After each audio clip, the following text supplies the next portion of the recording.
What's the Star Telegram for? Listener called, said that your name was on the front of the paper. Down under corrections. Oh, of course. I didn't have a chance to read it yet. Hold on. Corrections. Oh, I see it. I make the front page of the paper and it's to correct an F up. It says correction. Mm-hmm. In the winter 2002 Arbitron ratings, KYNG 105.3 FM's Russ Martin was number 1 at 3-7 among men 18 to 34. A report about the ratings in Saturday's Encore indicated that Martin was overall number 1 afternoon disc jockey. Oh. What would be... Oh, I know what happened. Mm-hmm. Chances are, Phil Pott wrote about it in this Saturday Encore. Saturday Encore. Mm-hmm. Who wants to guess what happened? I would say someone from the ticket called and said, Probably not the ticket, because we're beating them in every demo, so what the F? Yeah. Right. I would guess it was some other radio station. Maybe who is, number 1 with chicks and kids and everybody. Yeah. What Mr. Phil Pott should have written was this show is number 1, men 1834. Number 1, adults 1834. Mm-hmm. Number 1, men 2554. Yes. Number 1, men 18 plus. Mm-hmm. That's what he should have written. Mm-hmm. I can see how that would confuse people. And thinking possibly, once you subtract the fat chicks and the kids who don't listen, that still puts us at number 1. Yeah.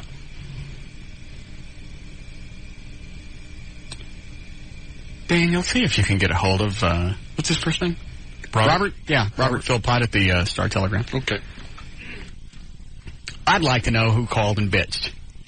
Because it had to be a radio station because listeners wouldn't know. No, it had to listeners be don't have access to the Arbitrons. Whoever was number 1, probably 2554, which is the Wolf, or whoever's number 1, 12 plus total audience. Was probably who bitched.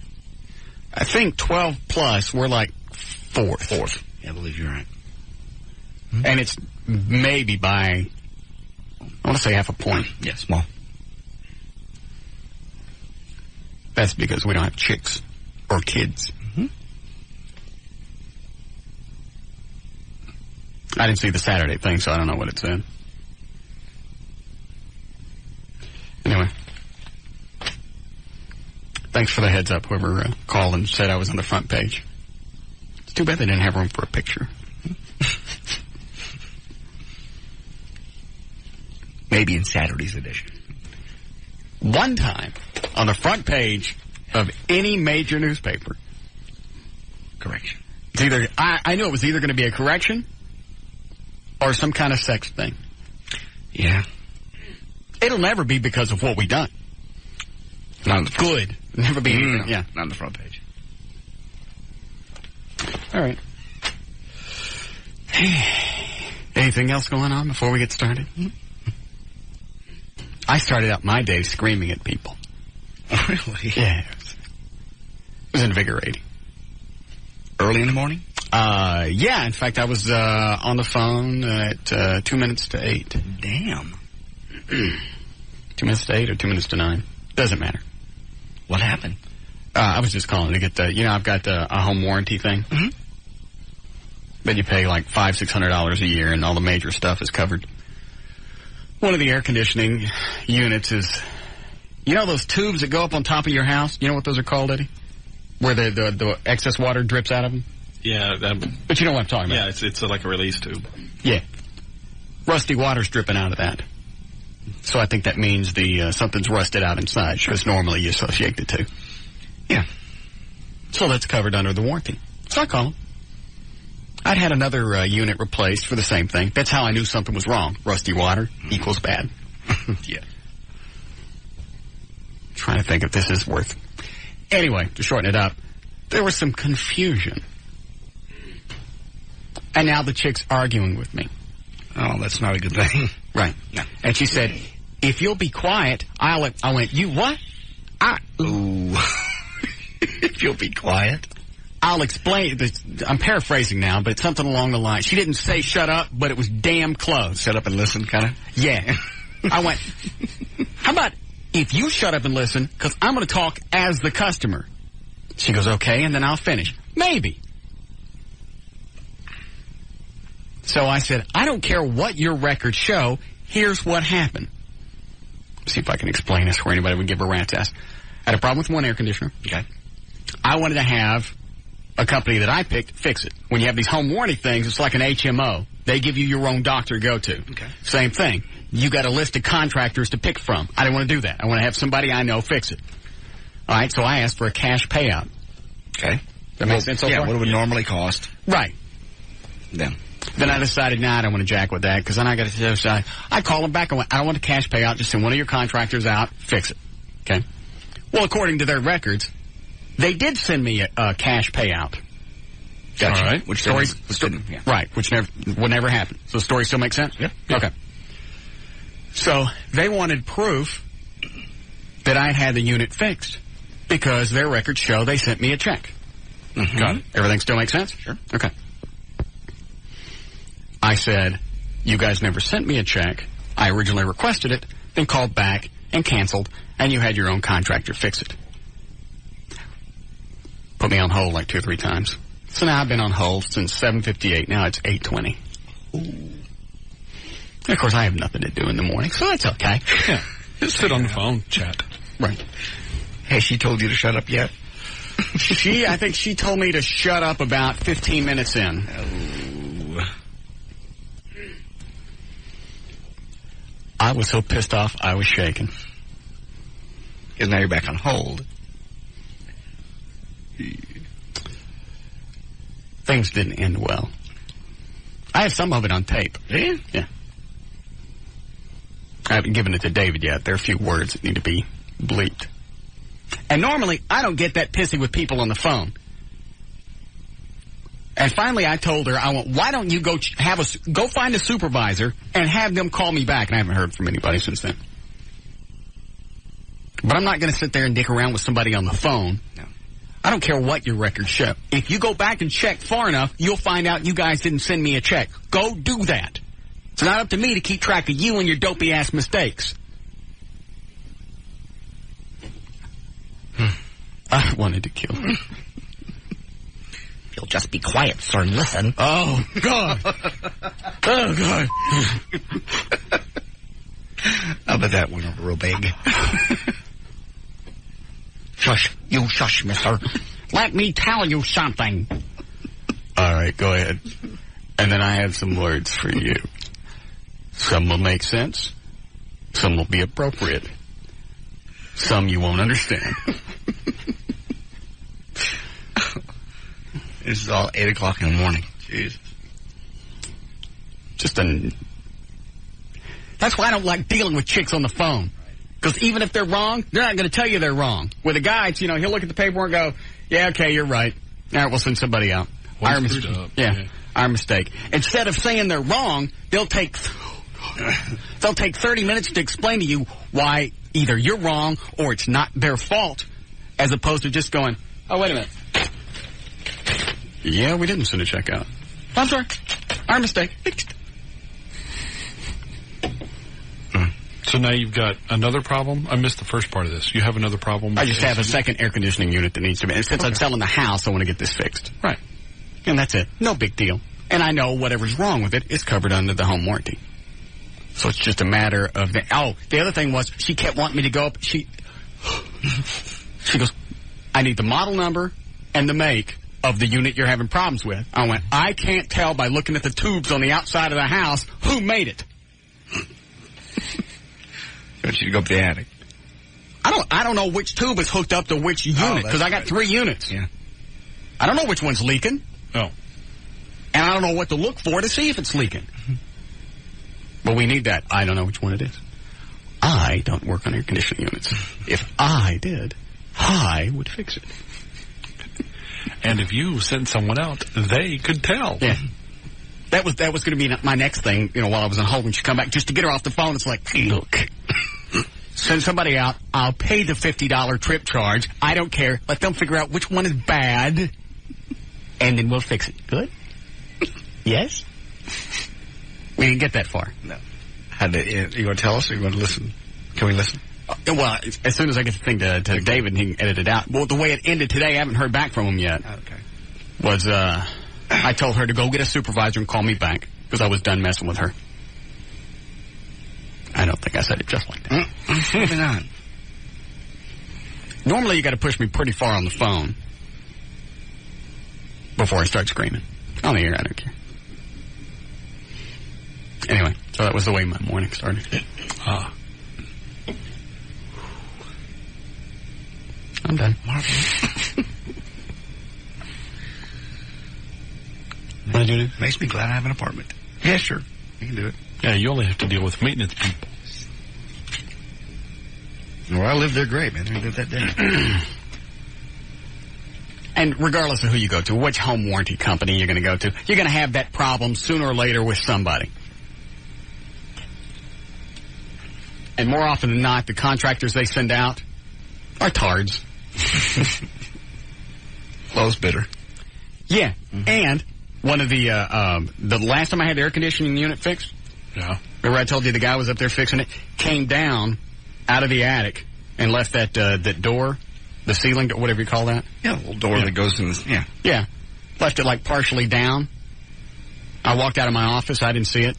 Oh, and you ran into it. I walked right into it, right at the top of my skull. I really thought I was going to pass out. You all right? I don't know. Ask those little birdies flying around my head. Ask one of them. I'm too busy. And you know what? Once they fixed it, they left some materials and tools up in the attic. That guy never came back. They're still up in my attic. Go out and get the tools. I don't want any of it.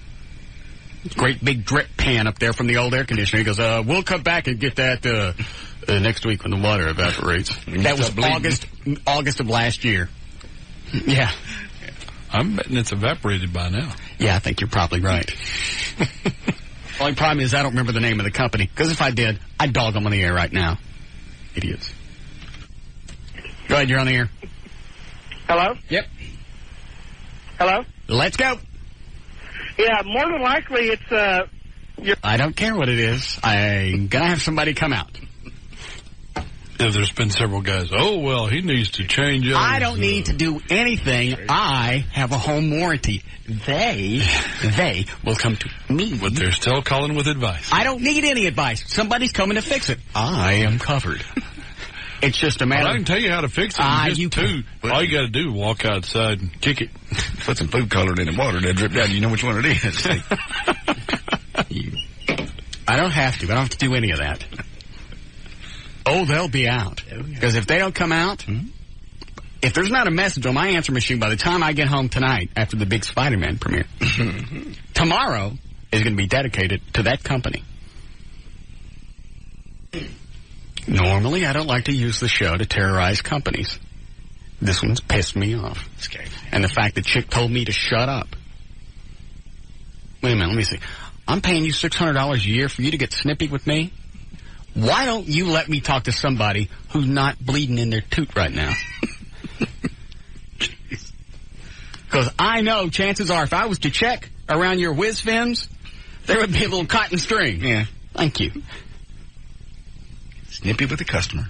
First thing in the morning. Damn. All right. Did you hand me audio already? Yeah. Okay. 327, J.D. Ryan's on... What is it, Dan? Now they're calling to volunteer to come out to your house and fix it for you. No. Oh, when these evaporator coils rust out, that's pretty expensive. Yeah. This is not something that they're going to do for $45, $50. No. They're not. It's a lovely offer, but it ain't going to happen.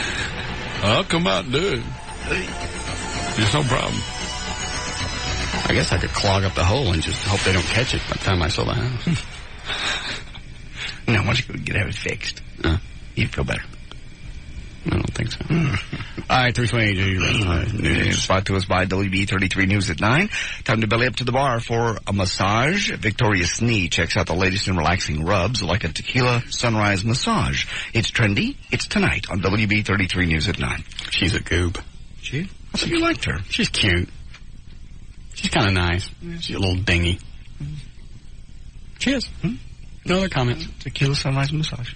It is Tuesday, April 30th. Here, Willie Nelson turns 69 today. Al Lewis turns 92. Kirsten Dunst is 20 today. A suspect in 3 sexual assaults was arrested yesterday after committing a traffic violation. Jose Martinez was arrested. 3 sexual assault victims identified Mr. Martinez out of a lineup as the one who assaulted them.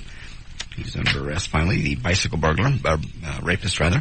Dallas jury began deliberation today on whether John David Battaglia should live or die for murdering his 2 young daughters last May while their mother listened on the telephone. The jurors' options are to sentence Mr. Battaglia to life in prison or to death by lethal injection. A life term would require him to spend at least 40 years before being eligible for release. Yeah, I thought about this today. He, normally the argument for the death penalty is, continuing threat. Yes, a threat to society. I don't think he's a threat to society. That's what they're trying. That's what they're hoping, that they can convince the jury of that. He's not. Oh, I still want him to die. Yeah. He still deserves to die for killing those 2 kids. But you know, the only reason he did it is because his ex-wife crawled up his tuchus and pissed him off.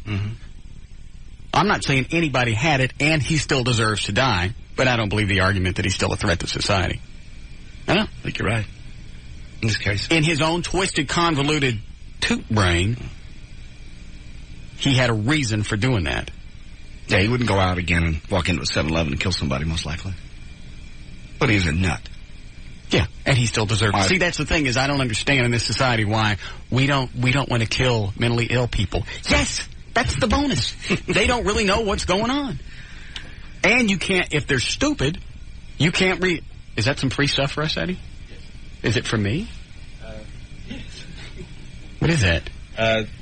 This is something that we needed the other day. It's a super microphone. Who's this from? The Spy Connection. Oh, love those guys. Do we get to keep this? Yes. Yeah. Wow. Hold on, we'll talk about current events in a minute. And free stuff. Oh, this is one of those cool, it's not a parabolic, but it's shotgun directional. Yeah, it's a really good shotgun mic. What did we need this for? I don't remember. It was something we were doing. Yes, but we needed it back. Yes, we did. Yes, yeah. Okay. We still do. And we'll need it badly again. Yes, we'll just often. We'll keep that. What's the webcam for? Everett. What's he need one for? I have not a clue. He's supposed to do something in his spot tomorrow. For the webcam? Yeah. All right. Anyway, I don't think he's going to kill anybody else, but he still deserves to die. But I think public opinion weighs into the jury, and I think they'll come back with the death penalty. Look at us. I think because it's a guy, he's going to get the death penalty. If it was a chick, I'd say no. Yeah. Oh, both Yates and he deserve it. Yes. For whacking you kids. I don't care what your reasoning was. I don't care if those little bastards were coming at you with sewing needles and they were all trying to kill you. You still got it coming. Did you see the Richard Ray piece on Channel 4 Fox last night? I think it continues tonight about the nutty preacher that may the guy with the big eyebrow may have pushed that may have pushed Andrea Yates over the edge, saying she was going to go to hell for her actions. So the best thing she could do for her children was to kill them, to save them. She was going to go to hell for what actions? For just being evil and bad, being a rotten mom. Being a rotten mom. And there was no salvation other than it's a very convoluted story. But he actually interviews the guy that sold, what's his name, Russell Yates, the bus they lived in for a while. Yeah. This guy's driving around the country living with his kids, too, and they're preaching. They got street corners. They've gotten run out of cities, arrested for, they'll walk up to people on the street and say, Jesus, salvation, and beat. Dan, I'd like Richard Ray on the phone, too, please. Okay. Did you get a hold of the Philpott? I left him a message. Okay. It's a very bizarre story, though. So Russell Yates and Andrea knew this guy that Richard Ray interviewed. And he's like a, Bible beater, and everybody's going to hell unless, you believe the way he does. Maybe that was an end run that Russell Yates pulled. Went to the minister guy and went, hey, look, how about if you got to have to talk with her? Maybe that'll push her over the edge. Never thought of that. That bus they lived in, they actually bought from this other family. From this nut preacher that goes, that's all he does. He goes, I still contend he was in on it. Yeah. And Battaglia, or whatever his name is, he deserves to get whacked. If any of the jury is listening right now, I know you're probably... They're busy, I think, today. Yeah. It's a busy day for them. If anybody knows anybody in the jury, yeah. My wish, if I had my wish right, is for him to get the death penalty. Thank you. Okay, we might even find out yet today. 40 days after winning a rare reprieve from the governor, convicted killer Rodolfo Hernandez being wheeled into the Texas death house. That'll be tonight for lethal injection for shooting and robbing an undocumented immigrant from Mexico 17 years ago. Hernandez had been taken by wheelchair into the Walls Unit prison where executions are carried out because his left leg last summer was amputated 4 inches below the knee due to complications from diabetes. He would be the 9th condemned prisoner put to death this year. Another execution is set for Wednesday. I think we're whacking like 9 in the next 30 days. Like every other day we're smacking somebody. Good. The North and South World Trade Centers fell in different ways, according to a documentary scheduled to air tonight on the Channel 13 public television. Why the towers fell shows the inner core of the North Tower collapsing. Did they not see the news reports? Actually, they did. Because I don't think had the planes not hit them, I don't think they'd have collapsed. What they did is they just... I think probably it had something to do with the planes.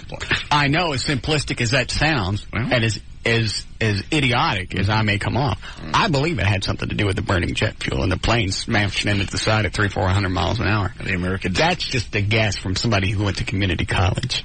The American Society of Civil Engineers took 9 months to figure this out. Yeah. And they watched all the tapes, and they said, the first one...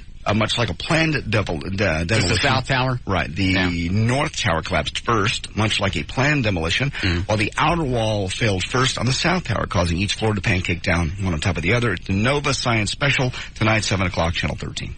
Yeah, I think they said the core one collapsed, so it looked like an implosion. Yeah, imploded. And then the other one, they said the wall slightly peeled away from it, so it was...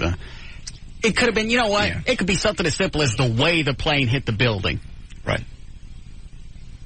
Or however many floors it cut as it went through, whatever. Who knows? So now they're going to do a whole special on why the towers collapsed. They've spent 9 months filming this. Yeah. And the American Society of Civil Engineers report has come out. Because, we paid for that. Right. And this is going to be on what channel tonight? Channel 13. Oh. 7 o'clock. I missed that. Never mind. Okay. Wearing jeans and cowboy boots, 2 men arrested for riding horses through the food section of Walmart Supercenter pleaded guilty yesterday to, of all things, public intoxication. Some people in the courtroom snickered when the man entered the plea, but the judge called the incident dangerous and said people could have gotten hurt. Look, cheese. Shortly after midnight, April 7th, Walmart workers told police that... I'm just going to pick up some hoagies. John Kerlock and Clinton Evers rode horses through the store. The workers then led officers to a large pile of horse stuff inside the floor, just inside the entrance. Yesterday, the judge asked Kerlock why he chose to ride the horse into Walmart, and he said, I really don't know. What are their names? They're from Arkansas. It is John Kerlock and Clinton Evers. Eddie, would you take that to Dan? Dan, I have 2 more people I want you to find for me as well. It's a small town, so probably. Yeah. Eddie's going to bring you the story. Okay. Either one of the guys that was riding the horses in the Walmart.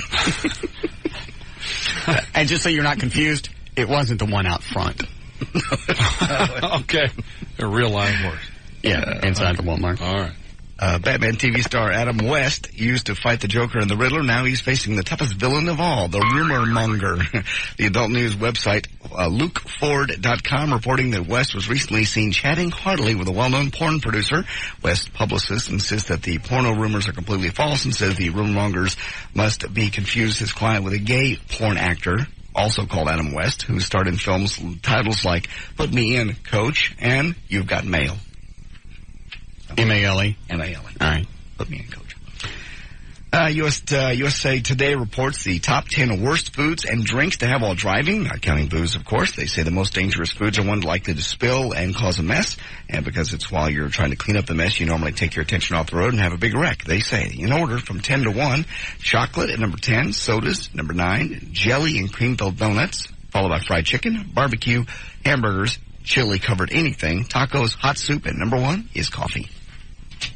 And let's see here, number 1 here. The conclusion of the 2-part miniseries Did you get the story in today's morning news about the taser guns? Yes, I do. Did you print it? I think I did. Do we still have the taser gun, Eddie? Yes. No. I just think it's amazing that we're talking about it yesterday, and the exact same taser gun we were playing with on the air, or going to play with. What happened to the thing? Where's the cartridge?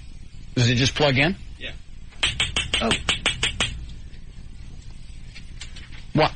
All right, I got it. I see how it works now. It's a stun gun with probes. Yeah. That's all it is.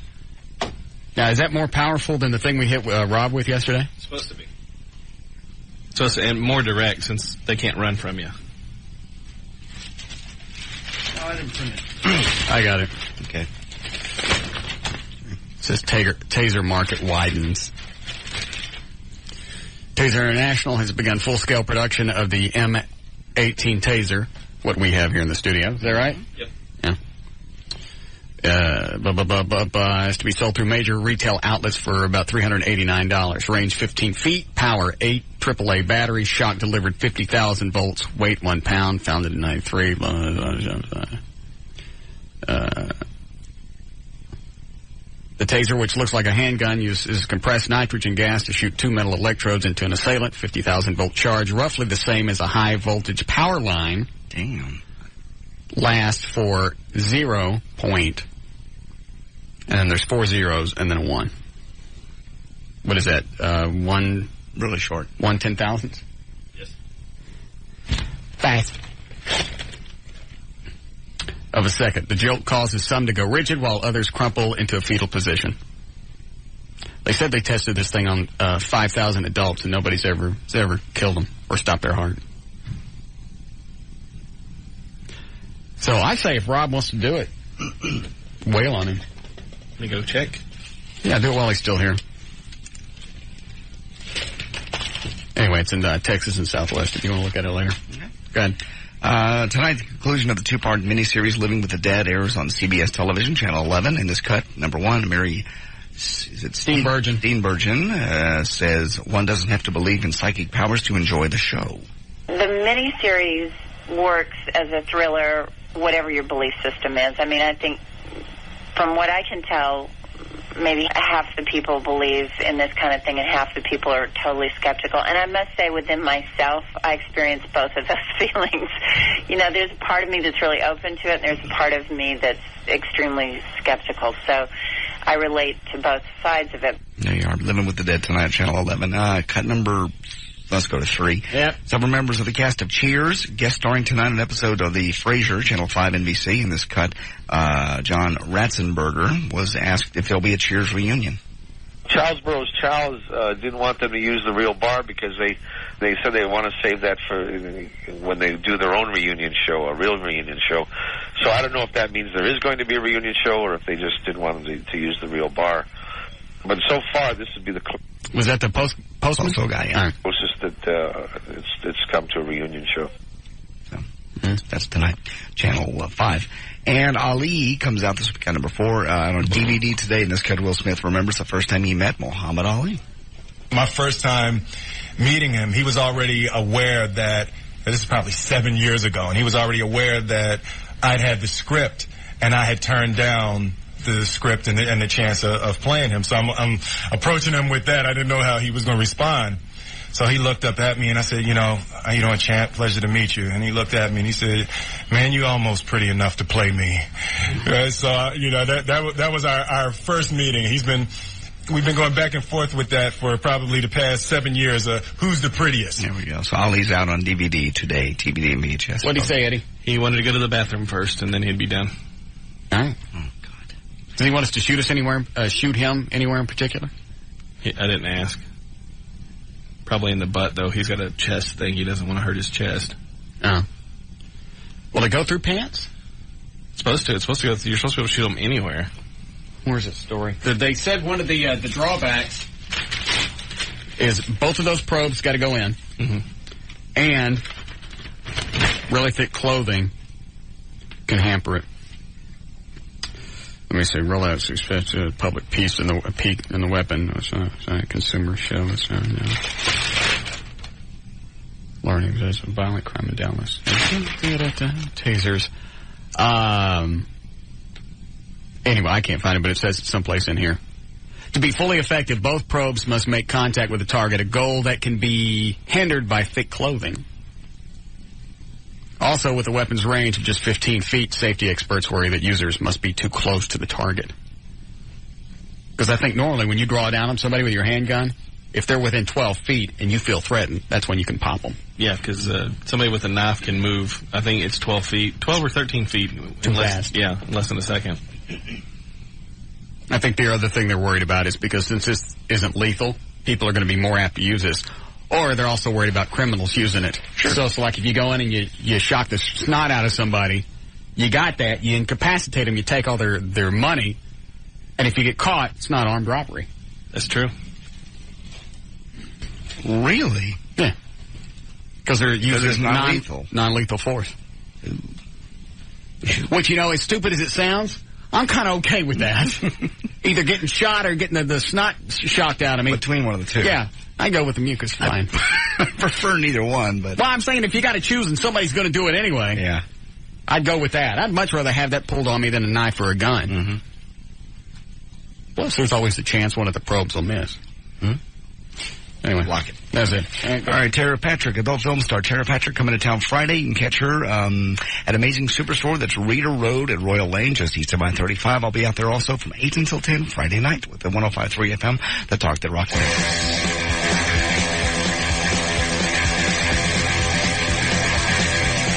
More of the Russ Martin Show coming right up.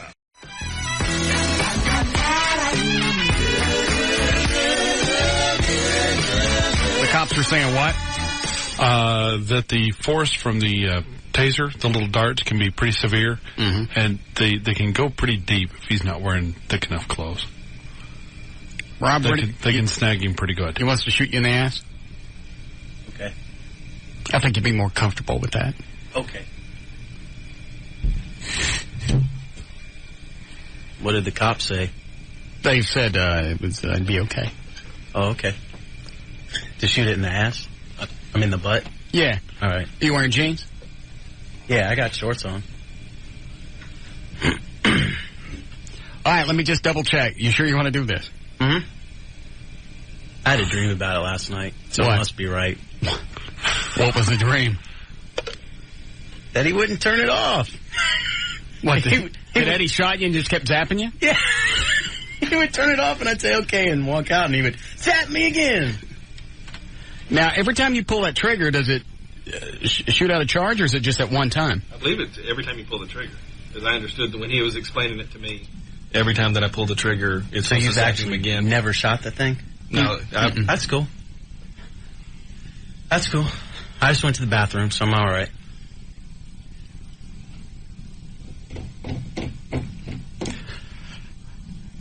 Okay. How far away are you going to be, though? I'd go the like 15 feet. He needs to be down, doesn't he? So he doesn't fall down? Yeah. Why don't you get in the hallway, All right. Rob?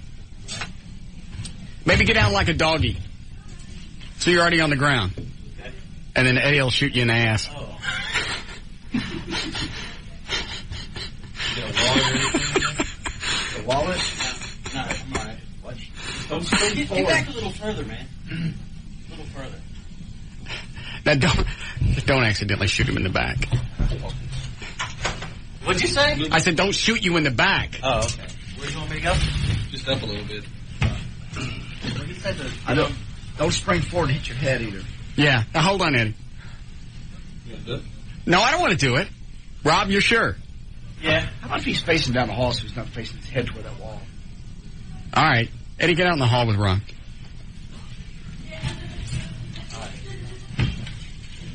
Have Rob go up a few feet. He is. Hold on. Don't shoot him yet. I don't have my glasses on. They're like 10 feet apart now. Break the bar. Hold on before anything happens. What? I said hold on. What is it, Russ? Hey, Russ, you can, we've been using those at the Academy. You can shoot the cartridge off, just into like a piece of cardboard or something. Yeah. And then break the barbs off the probes. And he can just put those contacts in his pockets. And then you squeeze the trigger and it'll drop him to the ground. Yeah, it takes fun out of it. Thank you. Go ahead, you're on the air. Hey, don't have him bend over. What if Eddie misses and hits him in the balls or in the a-hole? That's even better. All right, last chance, Rob. You sure you want to do this? Yeah. All right, hold on. Dan, has anybody called, any cops or anything, and said this is deadly? No, they've all said the barbs are going to sting, they're going to hurt, they're going to get stuck in his butt. All right, but no death. No death. All right. Just pain. All right. Bye. Oh, look out in the hall. Yeah. All right. Hey, Dan? Yeah. Stay close to the delay. No, never mind. I got one. I'm okay. You ready? Yeah. Yeah, anytime. Bye. Here we go.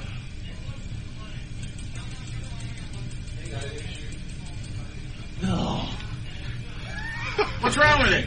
Wait a minute. He's shooting. It's got a safety or something. Wait a minute. It ain't shooting. Well, it's a done. I lived. I survived. What's wrong with it? I hear the stun gun part. Is the safety on?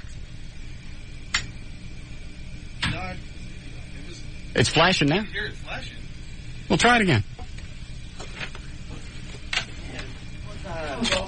Come on, everybody. Anytime, Eddie. Something's wrong with it. It ain't going. Oh. Yeah, look at him. Look at him. Rob jumping in the hall. I guess you get an adrenaline rush off of that? Yeah. All right. You got something better for you still want to try it again later if we get it fixed? Yeah, fix it. I'm ready. I'm all like... Eddie! Play at me. Point! Let it! Our back. Thanks, Rob. I got a call saying that some of them require a CO2 cartridge. I don't know if that one is one of them, but... I'll call the guy. Yeah, these things are nitrous powered, where they that shoots the taser out. Yeah. I was kind of excited to see that go in his butt. Mm-hmm. Don't quit pointing that this way.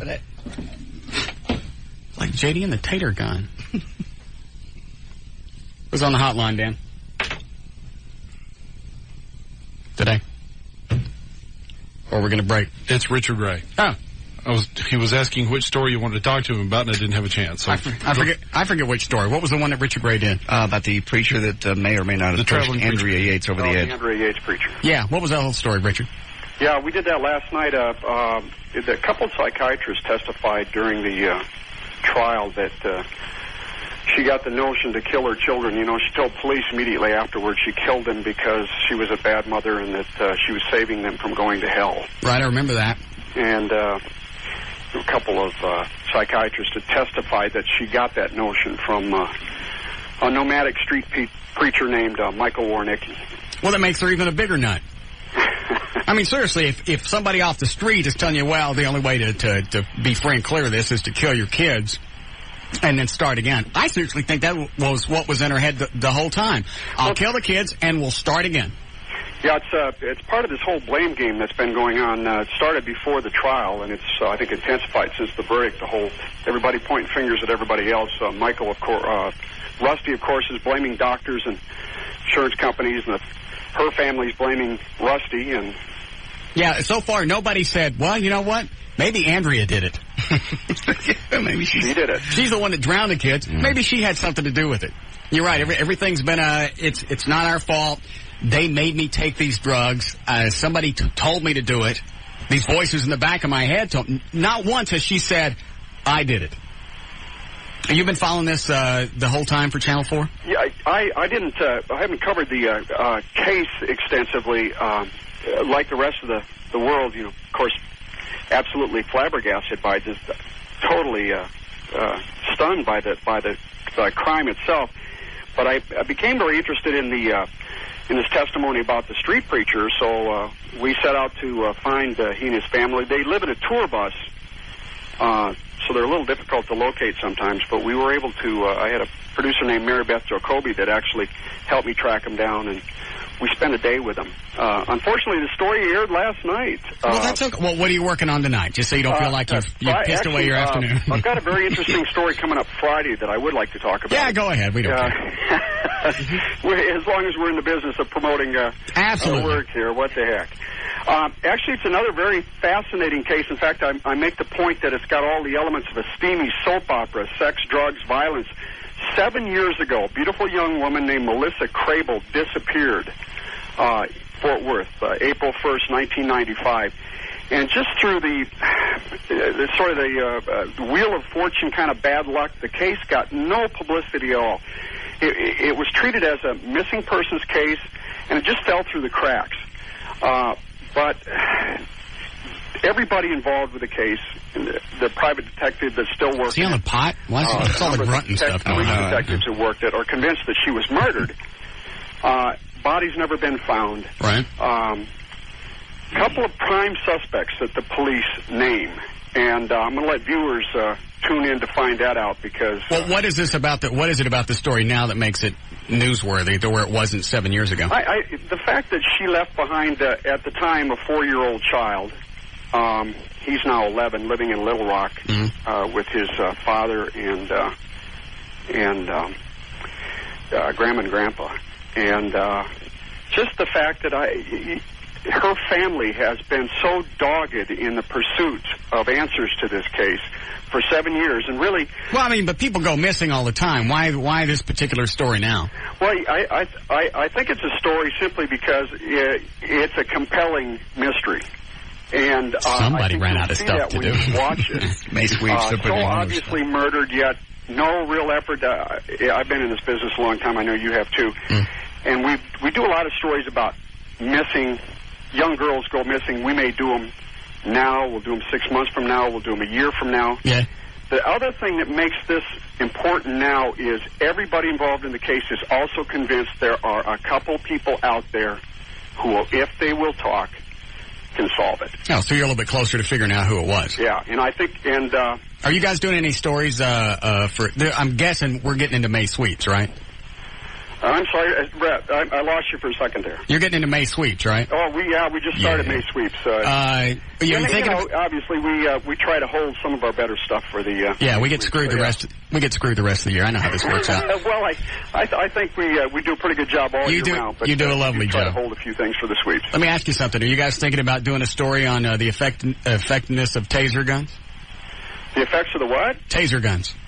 That's something that's kind of I've missed on my radar screen. You have to fill me in on that one. Well, we're about to test one out today. If you want to watch us, really? Yeah, you are. You want to watch us shoot somebody in the ass with it? Hey, well, listen, I'm always up for a good story, and shooting somebody in the arse with a taser gun sounds like a good story. I tell you what, we'll test it out a couple of times, and then if it works out good, we'll call you.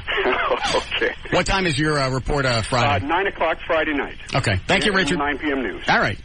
Richard Ray from KDFW something 4. Box 4. Did you figure out what it was, Eddie? He said to put new batteries in it and try it out. I've got to find some batteries. Oh, those aren't new ones? Well, obviously it's charging. I don't know. I think Dan's right. It's missing the CO2 cartridge. It's got to go in there someplace because the newspaper article said this is supposed to be totally self-contained. Oh. So you can just change those out after you use one. You just pop that end off and put a new one in. This cartridge right here is self-contained with the CO2 and everything in it. Everything in it. Well, even if the batteries weren't good, the CO2 would still fire that out. Unless the cartridge leaked. Wouldn't that make sense? That's true. Well, we'll load up new batteries. We'll try it again. Rob's still up for it. Mm-hmm. Go ahead, you're on the air. Hey, I was going to let you know that taser, we use them in Fort Worth, and if you'll clean the contacts just like you do your little cordless phone, it's real good. And make sure you got good batteries. It's probably that cartridge just bad. You'll probably have to get another cartridge. Oh. But am I right? The battery's got nothing to do with that cartridge firing. It's got a little indicator light on it. If that indicator light comes on, it's charged enough. Oh, yeah, the indicator light's coming on. It was flashing. The little red thing in the back? Yeah, if it comes on, it's got enough juice to fire. Is it a flash or steady? If it comes on, it stays on, I think so. Is that on? It was flashing. Oh. Just had somebody else call that says they use that taser. Yeah. Or have used that taser. Yeah. The light has to be on and steady. So. Okay. Maybe it's the batteries. Then. Okay. I'll get your batteries. We'll try it again. We'll whack his ass. All right. We'll take a break. We'll be back.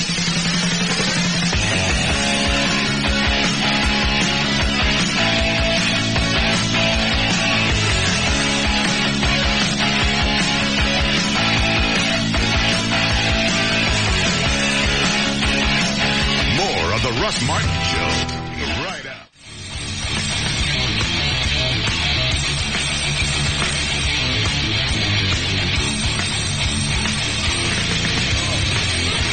Eddie, go ahead and go back and get Rob, and we'll try this thing again. All right. Check on traffic. Jonathan Dodge at the controls of the new 105.3 FM Talk. White Lightning. Why, thank you, Russell. This report brought to you by Randall No and Southwestern Bell. For more information, visit them at sbc.com. In Dallas westbound, I-20-67 Marvin D. Love. There's a backup due to a minor accident in Fort Worth westbound, or in mid-cities rather, westbound 183 Airport Freeway, Precinct Lyon Road. The two left lanes are blocked due to an injury accident that's causing a heavy delay. This report brought to you by the new Terenzo LS from Bridgestone. It grips wet roads even as the tread wears down. Visit your local Bridgestone retailer today. Bridgestone, a grip on the future. That's traffic. I'm Jonathan Dodge in the new 105.3 FM White Lightning. Thank you, Jonathan. Partly cloudy, warm tonight. Isolated thunderstorms still possible, mainly to the west. And 75 for the overnight low. Maybe some showers again tomorrow. 91 for the high. That's where we are now. 91 degrees at the Talk that rocks Texas. The new 105.3 FM Talk. All right. Try this again with new batteries. The light still flashes on the back. Doesn't come on solid. So maybe that's just a warning that the safety's off. Yeah. I still think it's a bad cartridge. Could be. Where did Eddie go? To get I guess went to get. I mean, how come he's not back? Oh, here he comes. You get Rob? Yeah, he's coming. All right. There. Take him out in the hall. Try it again.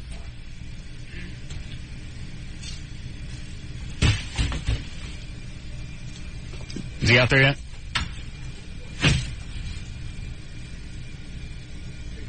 All right. I found a number for one of the Walmart rodeo riders. All right, good. We'll call him here in a moment. Get him in a second. You ready, Rob? Yeah. All right. You still want to do this? Yeah. All right, just double checking. Eddie?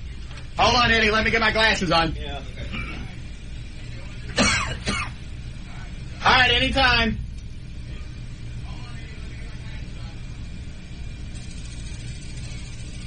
Still not working. Well. Wait. I think it did something. Oh, jeez. All right, try one more time. Go ahead, Eddie. Stupid bastard.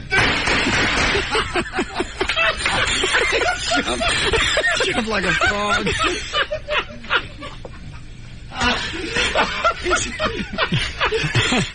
Eddie had the blank gun just in case the stun gun didn't fire. He leapfrogged forward twice and flattened himself out on the floor. All right, Rob. He just laid on the floor. You all right? He goes, yeah. I guess the CO2 cartridge just crapped the bed on that. You flipping me off for? You didn't really get zapped. That was another adrenaline rush. What are you mad about? That thing doesn't work. No. We'll get it fixed. All right. Only that. Give you another rush. I don't get it. I've said that 100 times. I don't get the thrill. The joy and the thrill. For what we've done to him over the past week, you couldn't have paid me cash to do. Mm-mm. And Dan, go ahead and get the Tardo on. Okay. The next thing he wants to do is to put on a football helmet and let Eddie hit him in the head with the aluminum bat. I told you that, right? Yeah. Has he said anything else?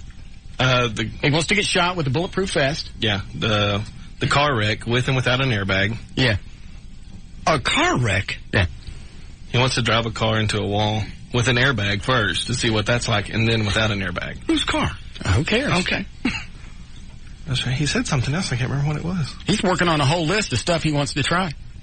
This is a full-grown man with real job. Our promotion director for this station and Wild 100. This is not like some intern that's trying to get into radio. This is the kind of stunt boy that morning shows search the country for. Right. That'll let you do anything to him, and he's getting a kick out of it. And he comes in like it's no big deal. Little rush. I think that would have been a big deal if it had gone off. Did you get a hold of Walmart shop? I got a hold of his, I'm not sure who that was, but the young lady that answered the phone said he went down the road to the bank, and he'll be back in just a few minutes. Oh. This is the guy that rode through Walmart on the horse. This is one of the guys that rode through Walmart on his horse. Okay. Go ahead, you're on the air. Hey, buddy. Yep. I was going to say, shouldn't they have that CO2 at Home Depot down there by you? Not for a taser gun. Shouldn't they just regular CO2 cartridge? You know, like a little BB. You know what I'm talking about. No, I don't believe so. Oh, this is a little different. It's not a paintball gun. Go ahead, you're on the air.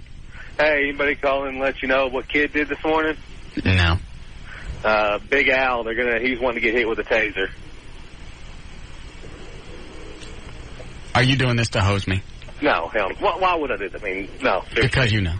You'll get more calls now. All right, thanks. Did you know about that? Nope.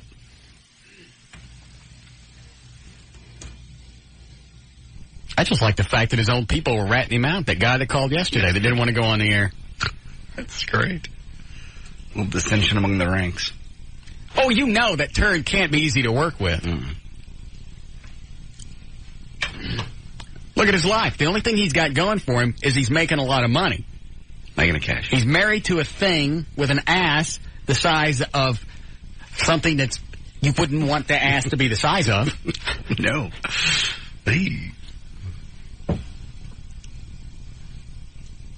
And look at him. Yes. He has nothing going for him. Frost his hair. Spiked. Yes. Like that's going to do anything. He could have dead ferrets inserted into his skull. And it still wouldn't detract from that mug of his.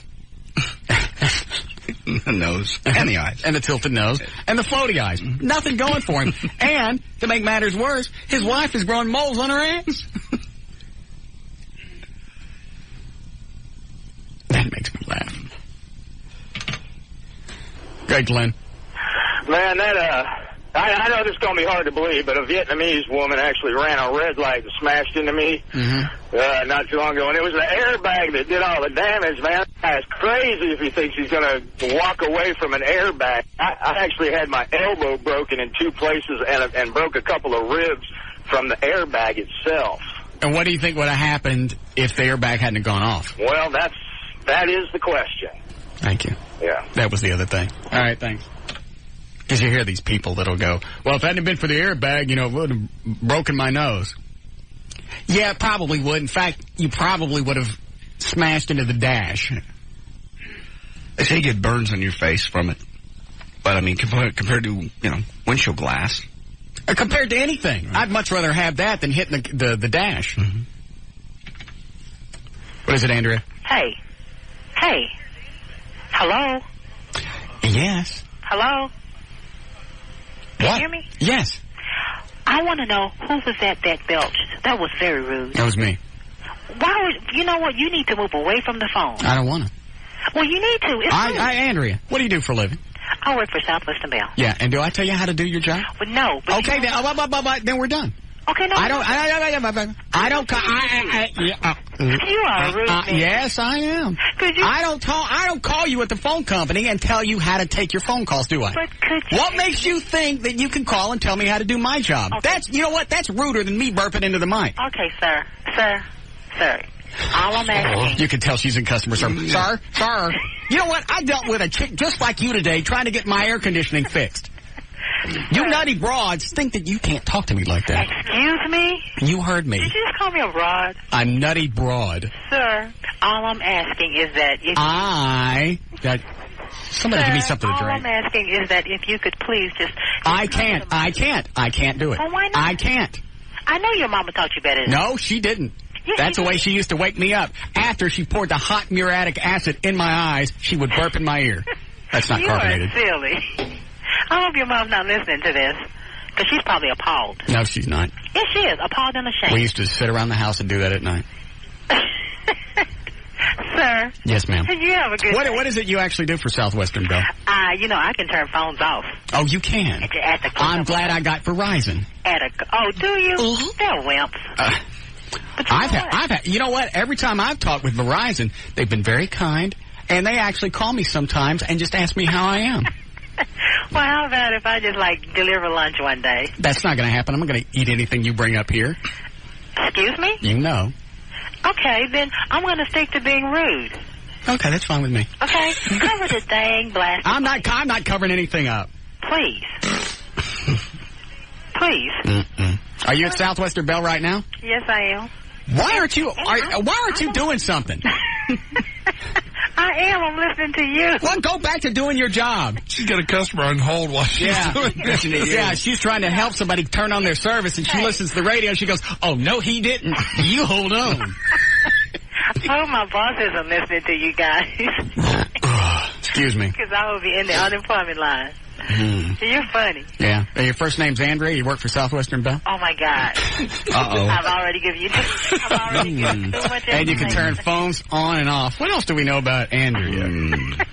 Oh, my God. What part of town you stay? I'm just kidding. No, you're not. Oh, no. Too late now. We'll see you in line at the Texas Workforce Commission. Yeah. You're going to get your phone turned off. I wouldn't do that to anybody, really. I would. I mean, I love my job. Yeah. I'm committed, dedicated, and very responsible. Yeah, too late. Okay, and I enjoy listening to you guys. You guys are wild and funny. But the belch thing... I'm not going to stop. I mean, that was just too much. I'm not. You're lucky right now because I've run out of soda. I'm going to go get some more. I think I'm going to change station. You change station. Go ahead. Go listen to the Wolf. No, I don't like the Wolf. Now, I do like that Liker guy. The who? That Liker guy. Lycus. Oh, you like Lycus, the guy at night? Lycus, you know what I mean. Yes, I got it. He's awesome. How long are you going to leave that customer on hold? Well, okay, they're probably going to hang up in a minute. I got to go. Jeez. That's the reason they got voice prompt when you call a phone company, because their employees are too busy dicking around on the phone.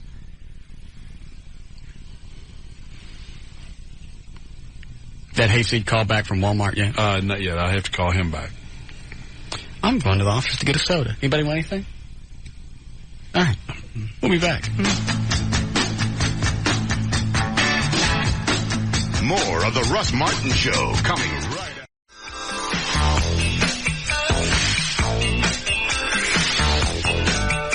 Disgusting. Why? You know why. No, I don't think I do. Because you were there for some other purpose than that. And for you to get personal anything out of it other than what we went there to do, what you went there to do. Yeah, you weren't even there. What's that got to do with what you did? I didn't do anything. You did. Eventually. It was just a little bonus. It's just... Excuse me a second. Hey, Andrea. Is that her name? Chick from Southwest? I believe it was, yeah. Sitting there wearing headphones right now. Going, ooh. Yeah. Yeah, just wait. I'm baking another one. It'll be a dandy. Pretty good. I didn't know when I left here I was going to get laid just by buying. I did not. Well, you didn't know, but you were pushing for it. Let's back up. Was that my intent when we decided we're going to get the little girl, the little Toys R Us thing? Mm-hmm. Was it my intent to go there and get laid? I'm not sure that was your intent. But before you left the studio, you were certainly throwing the lines out there. If any cute girls want to come join me, and then the married girl called. I don't believe I said that. The married girl called. I don't remember and you told her you didn't need any help, but the cute girls called, and you go, yeah, why don't you meet me over there? I don't recall it happening. That is exactly what happened. Some chick called and said, no, I'm married. You went, I don't need any help.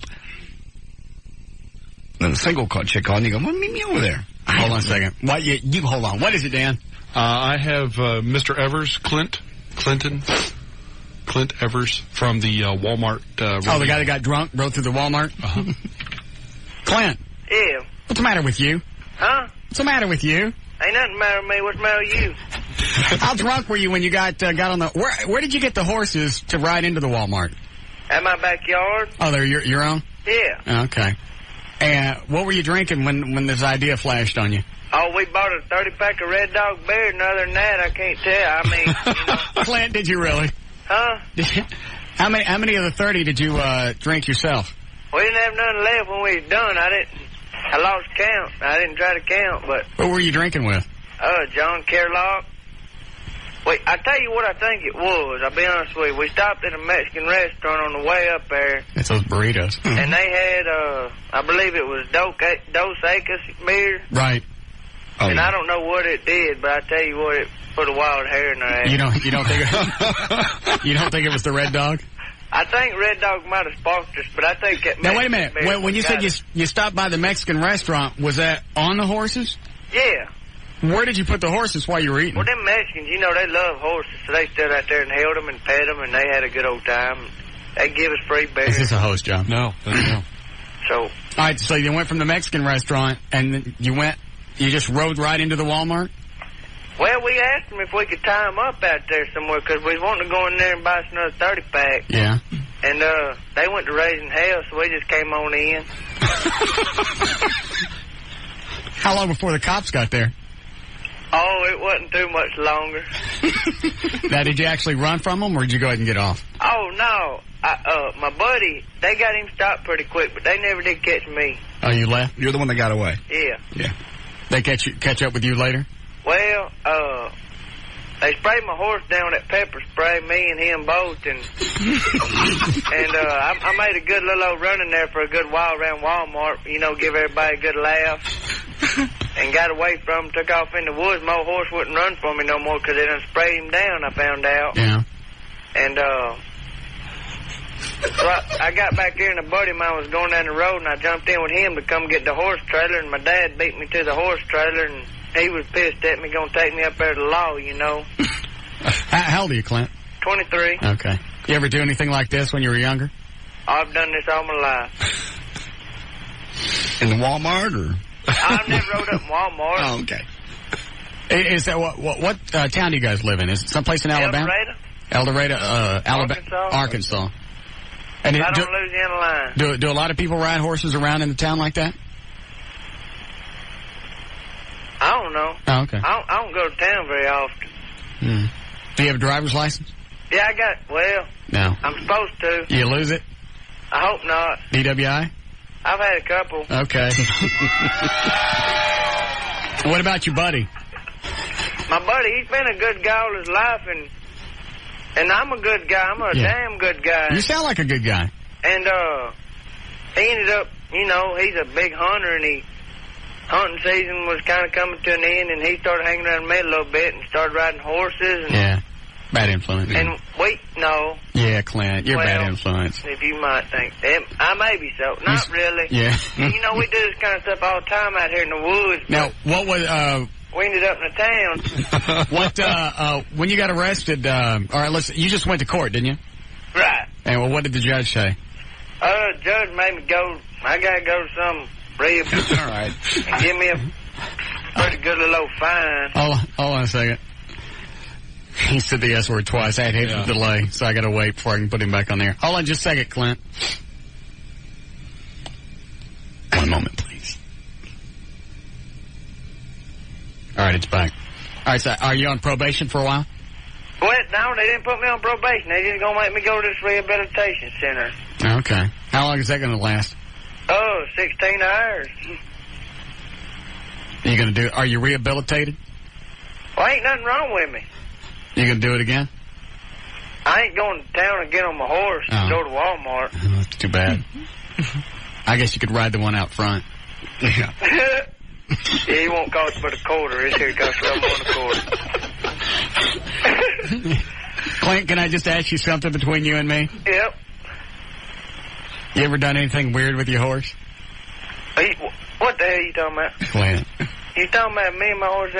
Yeah. No, I've got women all over me, buddy. All right. I'm just checking. What do you do for a living there, Clint? Huh? What do you do for a living? I build fence, ride bucking horses and rodeo. break horses, and, just stuff like that. I don't want a full-time job. Yeah. You going to school? I went to college for 3 years. Where y'all from? Dallas. Yeah, I went down there just after y'all. Tarleton State University. Oh, did you? Yep. Yeah. What'd you major in? Well, he said I majored in ag education. I just went for free on rodeo scholarship. Animal husbandry. Did you hear what he said? Yeah. They said. I don't know. They paid me to come there, and I went, and they pretty much paid me to leave. All right. That's great. All right. Well, thank you for the visit, Clint. Yeah, man. Hey, anybody else call you? Huh? Any other radio stations call you? Yeah, it's been a bunch of them calling. Can't never get hold of me. They mess with my mama on that gum. If I get a hold of them, I'm gonna get thrown in jail again. Were they talking ugly to your mama? Well, no, I just don't want nobody calling my mama up and bothering her because she ain't doing good right now. Oh, so what's wrong with her? Well, she's old. Yeah. How old is she? 87. Are you good to her? Oh, gosh. She's my next-door neighbor, and I got a 7-week-old baby and my mama that I take care of, and other than that... Are you married? Gonna be for long. Oh, okay. How old's your girlfriend? My girlfriend just turned 21. Okay. Dan, we didn't bother his mama, did we? No. No, y'all didn't bother me. I was in people from Ohio. Okay. All right. Well, thanks for the visit. You take care of your mama, and congratulations on the baby. Oh, thank you very much, sir, and y'all have a very nice day. All right. There you go, Clint. Bye.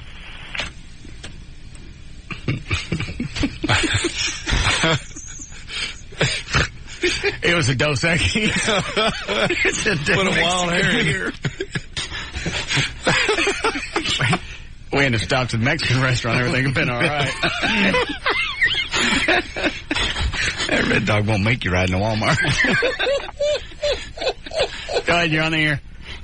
Was it me, or did that guy sound exactly like Dale from King of the Hill? I don't know, does he? I don't watch it. But yeah, I'll take your word for it. All right, we need to do news. You get your stuff? All right. There we go. 443, J.D. Rhymes on the new 105.3 FM Talk. The news. Thank you, Russ. News brought to us by the City of Dallas Water and by WB 33 News at 9. Time to belly up to the bar for a massage. Victorious Knee checks out the latest in relaxing rubs like a tequila sunrise massage. It's Trendy Tuesday tonight, WB 33 News at 9. While the industry often blames gasoline prices spikes on market-driven shortages, a congressional investigation has found that some oil companies reduce supplies when markets are tight to force up prices and profits. I know we're shocked. That's the big thing now this summer, because they say prices are going to go up, and of course they're investigating to see that the oil companies aren't, pulling back on production. Well, yeah, that's what they're doing. To artificially. Why did it take a congressional committee to figure this out? Yes, that's what they're doing. Haven't they watched gas prices, even going back to the 70s? Gasoline shortage. There wasn't no shortage. There's no reason now for the gas prices to go back up. There was some memorandum for one of the oil companies that they were happy for one of the hurricanes that dropped oil production because that made prices. Yeah, made prices go up. That was actually in a memorandum that went out to maybe stockholders or something like that. For every dime, I heard somebody say today, for every dime they raise prices, the oil companies make like $41 billion, some ridiculous amount of money. There's no reason for them to go up and down sporadically. Yeah, that's I'm glad that committee was formed. Go ahead. Okay, new research has provided the most precise insight yet to when the biological clock starts ticking loudly, and it's sooner than once thought. Age 27 for women and age 35 for men. Until now, it was thought that women's fertility started to drop significantly in the early 30s, with a big plunge after 35, but the new study indicates that on average, female fertility begins a meaningful slide at about 27. And that's about when women go nuts, want to have babies. I thought guys were good till we died. Well, they're talking about the biological clock, the want to have babies. We can do it till we're, 80. Oh, I thought you meant your fertility drop. No. The biological clock, I want to have a baby, it's time, let's get this done. And then that's right before your body just starts to decline in fertility. So older couples, it takes longer for them to get married, or for them to have a baby. That's what they said. Okay. I heard the study this morning. Is that what you got out of it? Well, just that fertility starts to slide a lot earlier than they thought, and once you're into your 30s, the likelihood of, or your mid to late 30s. Well, so which is it? Your want starts to decline in your 20s, or your fertility? Because that's two totally different things. Well, the study I heard said the fertility starts to decline, and that makes a woman want to have a baby. So they're synced up. Uh-huh. Her biological clock starts to slow down. She starts to want to have a baby. Girl I was dating when both of us were 24. That's why I stopped dating her. I took about 2 more years of that because she started going, my biological clock's ticking. Mm-hmm. I don't care. I'm 24. I damn sure don't want a kid now. Well, I only got till I'm 30, and then I think, I could be able to have a kid. I knew sooner she was going to get pregnant pretty quick, and it wasn't going to be mine. I got rid of her. Mm-hmm. It's the one you wanted back, though, isn't it? No, when I was 24? No, isn't that the girl that you eventually wished you'd not gotten rid of? Uh-uh. Okay. Nah, she got a big ass after she got pregnant. Her can went bad. I made a good call on that good one. Thing. Yeah. According to another U.S. government study, 61% of Americans are carrying spare tires, double chins, and fat thighs, thanks to our eating habits. It's fair for the 40% of Americans who watch their diets and aren't overweight today to carry the financial burden of higher health costs for the overweight. Former Surgeon General says obesity translates into 300,000 premature deaths each year and $117 billion in fat-related health bills from eating-related diseases such as adult-onset diabetes and cholesterol-clogged arteries. Legal experts say it's not out of the realm of possibility that the legal system could come up with an alternative way for paying for the extra health cares by passing it on to you and me. So they're saying now they may be suing these companies that make some of the high-fat foods. Why? To try to figure a way to offset the cost of health care. Because just stop paying for people that are fat. 300,000 people dying every year. But then don't pay. The insurance company. You look at them and go, hey, you're fat. We don't want to insure. You know what? Why is it you could do that with everything else? Like in Texas, you got some insurance companies that no longer insure homes because Texas is getting too risky with some of the different things. Right. Just look at somebody that's fat and go, you know what? You're too big of a health risk. You got till May and then you're on your own. Find somebody stupid to insure your fat ass or drop some weight. Or they get charged a higher premium. They're a higher risk. They have to pay more. If you smoke, your rates are higher. But if you're fat, they're not. What, Eddie? Yes, they are. Are they really? Yeah. I had to go in to have sugar tests and all kinds of things for my insurance before they would actually insure me because of my weight. They wanted to make sure that I had to have heart tests and all this stuff just to make sure that I was insurable. Well, what if you have insurance and then you get fat? I don't know. I don't think they can dump you for that because then it becomes some kind of discrimination. I don't know. Well, they gave us insurance up here and they never asked anything about our health. When did you have to take this test, Eddie? It was about 6 months ago. We changed insurance companies. We had an HMO and we just went to, PPO or whatever. Or whatever, yeah. Yeah, and when we switched over, you had to fill out a little piece of paper, and I told them how much I weighed and how tall I was and all that, and they said, well, we want you to go down and have these tests, and it was a blood sugar test and blood you passed that, didn't you? Oh, yeah. I mean, they just, for my weight, they said, you should be a lot thinner or whatever. I just don't insure. Because it's not McDonald's fault. It's not Taco Bell. Mm-hmm. It's not like Taco Bell sent somebody into your house with a machete and went, hey, chalupa? Hold on. Hello? Hey, on the insurance stuff? Yes. It's life insurance that is charged higher for people overweight, but regular medical insurance is not. Insurance stuff? Mm-hmm. Okay, thanks. What is this, Dan line? The guy on line 2 has an excuse? Oh, okay. Yes, Mike, why are you fat?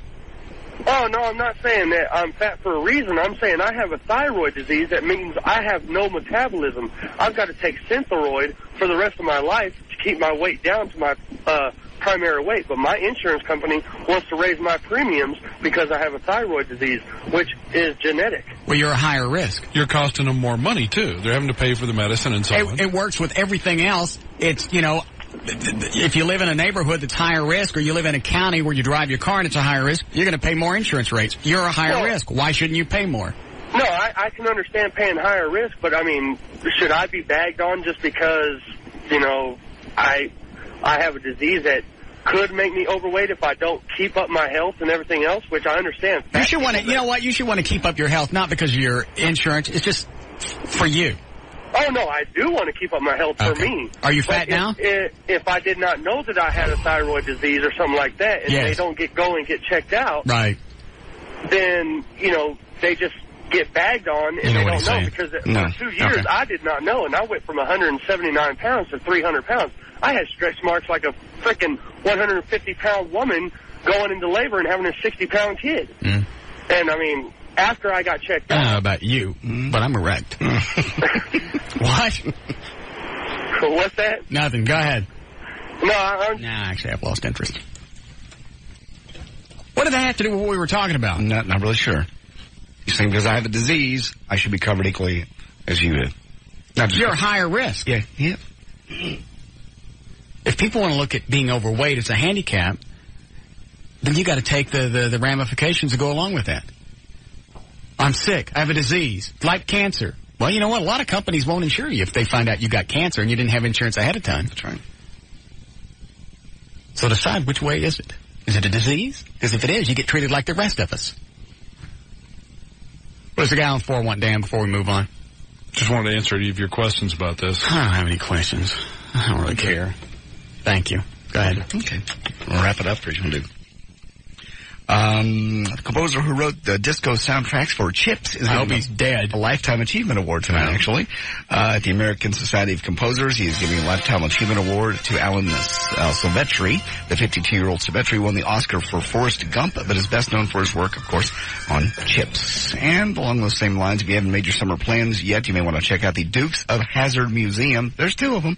Cooter's Place is the official Dukes Museum in Blue Ridge Mountains in Virginia. It's run by Cooter himself, actually. Ben Jones, the actor and ex-congressman, and Cooter's now opening up a new one this weekend in Gatlinburg, Tennessee. Overflow crowds? Yeah, too much. You couldn't handle it all. In Gatlinburg this Saturday and Sunday. Swing on by. And speaking of this Saturday, I'm going to be at the Platinum Club from 9 to 11 o'clock Saturday night. Come on out, meet adult film star Raylene. She'll be out there also. That's, once again, Saturday night. Platinum Club, 2051 Northwest Highway, just west of I-35. Aren't you doing a lot of appearances this weekend? Yeah. I don't know. I just read them. You certainly start plugging them off early. I mean, you know, like when I have one, you start plugging it like the day before. But with yours, you start on, you know, a week. You give yourself a week advance of. That's not true. Notice. Yeah, it is. I plug all of them equally. No, you really don't. Yes, I do. You do yours more than others. Every time we do this. Why is it we notice more with you? Because you guys listen for it. Because if I'm doing one for that, I beat the heck out of his Dent Zone appearance. At the end of every newscast, if there's one to do, we do it. Yeah, for 2 days. Not a week in advance. Not a week in advance. It's this coming weekend. This is Tuesday. 5 days. You started yesterday. On the log. Okay. Eddie, are they logged? Yes. Thank you. For Thursday. No, they're logged today. Go ahead, I understand. All right. And there's news and information. I'm J.D. Ryan on the Talk That Rocks Texas, the new 105.3 FM Talk.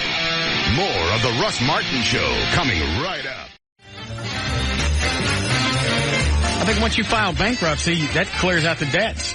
You know damn well that the fact that they won the lottery, they're not going to go back and... They won $60 million, and they were $600,000 upside down in debt. They filed for bankruptcy. I don't know if they've gone through yet, though. Hold on.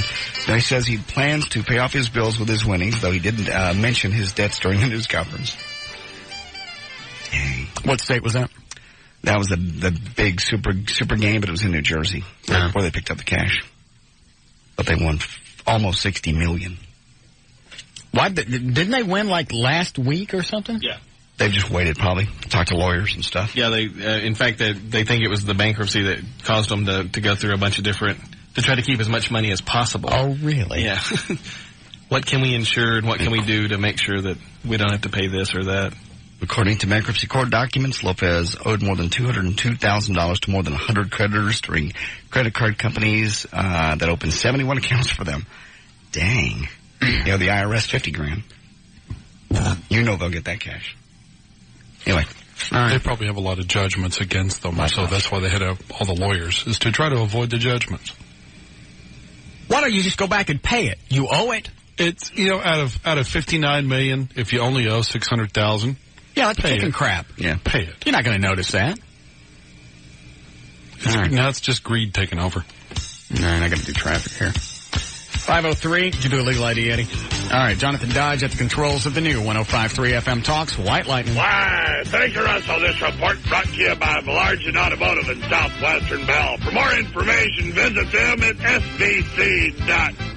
In Fort Worth, westbound North Loop 820 is slow from Highway 26 to Meadow Lakes due to an earlier accident. It is gone, but that delay still remains. Westbound 183, the Airport Freeway.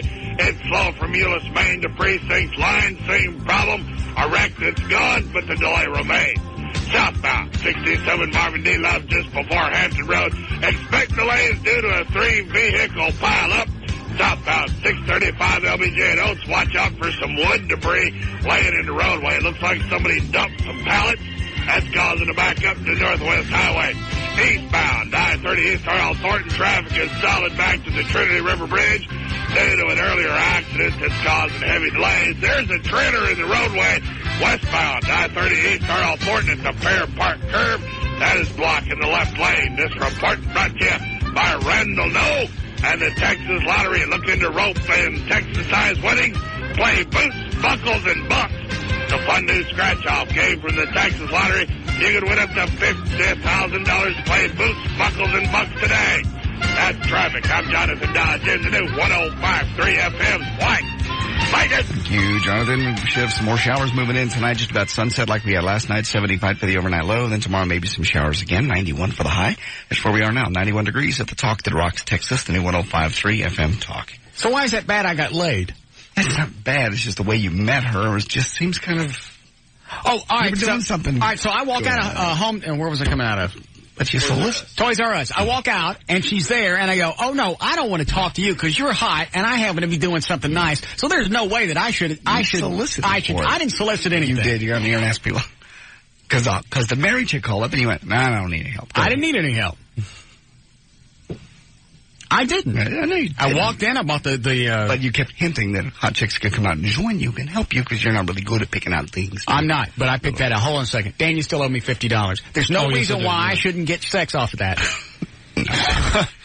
So did some people show up? Some young ladies show up to assist you? There was one chick that showed up after I'd already gone in, and there was two listeners, two guys that showed up. Mm-hmm. One gave me $100 to buy the certificate for the little girl whose cop daddy got shot. Mm-hmm. Right. And then another listener gave me like 10. And then you and JD gave me 50 apiece. Mm-hmm. What'd the girl give you? What does that have to do with where I met her? I go back to the original thing. Did I leave here when we decided that's what we were going to do for the little girl because her daddy died? Right. And her birthday was coming up. Mm-hmm. Was that the original intent? It was not the original intent. I'm free and clear. On the air and said, free and clear. Come on, help me, because I don't know how to do it. Help me. Hot chicks, come help me. And it was more important for you, John, to go to an appearance. I had already made a commitment. All right, fine. Well, you know what? To a sponsor. Then don't criticize me on the way that I go and do something nice. Okay. JD, you cannot penalize Russ because some hot women or a hot woman, just happen to show up. Just would have been nice if you just met her somewhere else other than when you're out doing something for the poor little girl whose daddy got killed. It is kind of a little weird picking up chicks at Toys R Us. Like going to a funeral and picking up somebody. What's wrong with that? That's freaky. You go to church to pick up chicks. That's different. They're more vulnerable to funeral experience. Why is that different? That's a positive experience. That's a social gathering to meet people. What was I out doing? That's what a church is. What was I doing? And don't even tell me what church is because you don't really know. You know where it is and you know how to get there and you know it's there to pick up chicks. But don't tell me what church is. Yeah. And what was I out doing? You were out under the guise of doing something nice. Oh, so that wasn't really what I was doing. If I was under the guise, then I wasn't really doing it. I was doing something else. I had ulterior motive. Is that what you're saying? That's what I said that on the air. I did not. I just said it's a nice byproduct. It is that. Congrats. You'll see her again? Say it. No, because I feel ooky about it. No, I don't feel ooky about it. There's something else. What? What? What? I want to say. Tell me. I'm thinking. Let me take this phone call and I'll think about it. What is it, Brian? Hey, does JD not realize that good things happen to people who do good things. You did a good thing, something good happened to you. Now, because he was a schmuck and didn't cancel that concert. See, when you do something for somebody nice, it comes back in pink folds. Yes, it surely does. Yeah. Thank you, Brian. I've never heard it quite that way before. Tenfold, but that's okay. Pinkfold. You get the idea. Yeah, definitely in this case. Rewards don't always come in the form of monetary gain. Mm-mm. She craps with the bathroom door open. Oh. That grosses me. Back up. Especially when you just met. I missed everything from picking her up at Toys R Us to the bathroom. I forgot. You were in the other studio. When I brought it up the first time about... hell, I don't even know what time it was. Was it 4? Yeah, something like that. We're about to talk to the hayseed. Okay. And I told JD I went the chick that I met at Toys R Us. I banged her last night. Oh, good. And she leaves the door open? She left the bathroom door open while she took a toot. That's gross. Somebody you just met. Yeah. Long-term. We didn't just meet. We've been out a few times, but the door was open. Last chick I dated long-term, I don't even think she ever pookied. No, I've been with my wife now for a little over 20 years. She probably dropped Duraflame. Stop. We're coming up on our 19th wedding anniversary. We both still close the bathroom door when we go to the bathroom. I don't even like to know. I don't even like to go in the bathroom after she's been there and see a skid mark in the toilet. No, it's the little magic room. You go in, things are done, and you come out, and there's nothing.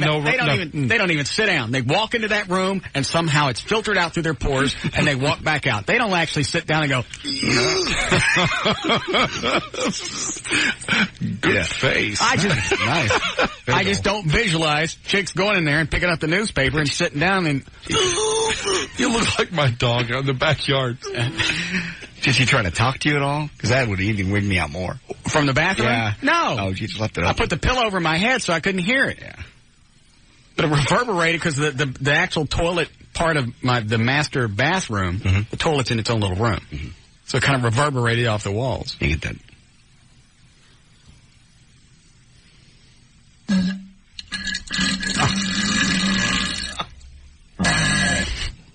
Dang.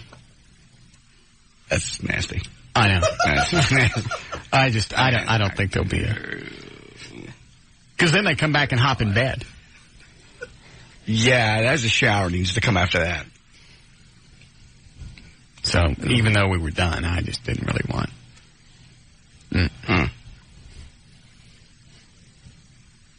Maybe that was my way of being punished. Well, you got what you needed.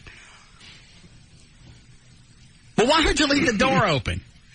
I've never heard of that. There is nobody in my life I have ever left the bathroom door open when I was taking care of my business. Mm-mm. I don't even like going into men's rooms just to go to the urinal.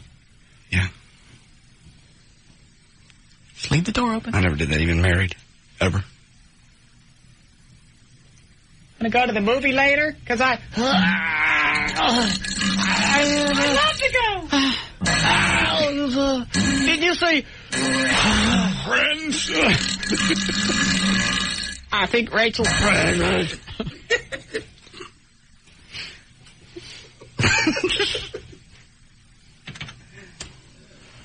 There's just no magic left in the relationship. We only been going out like 4 days.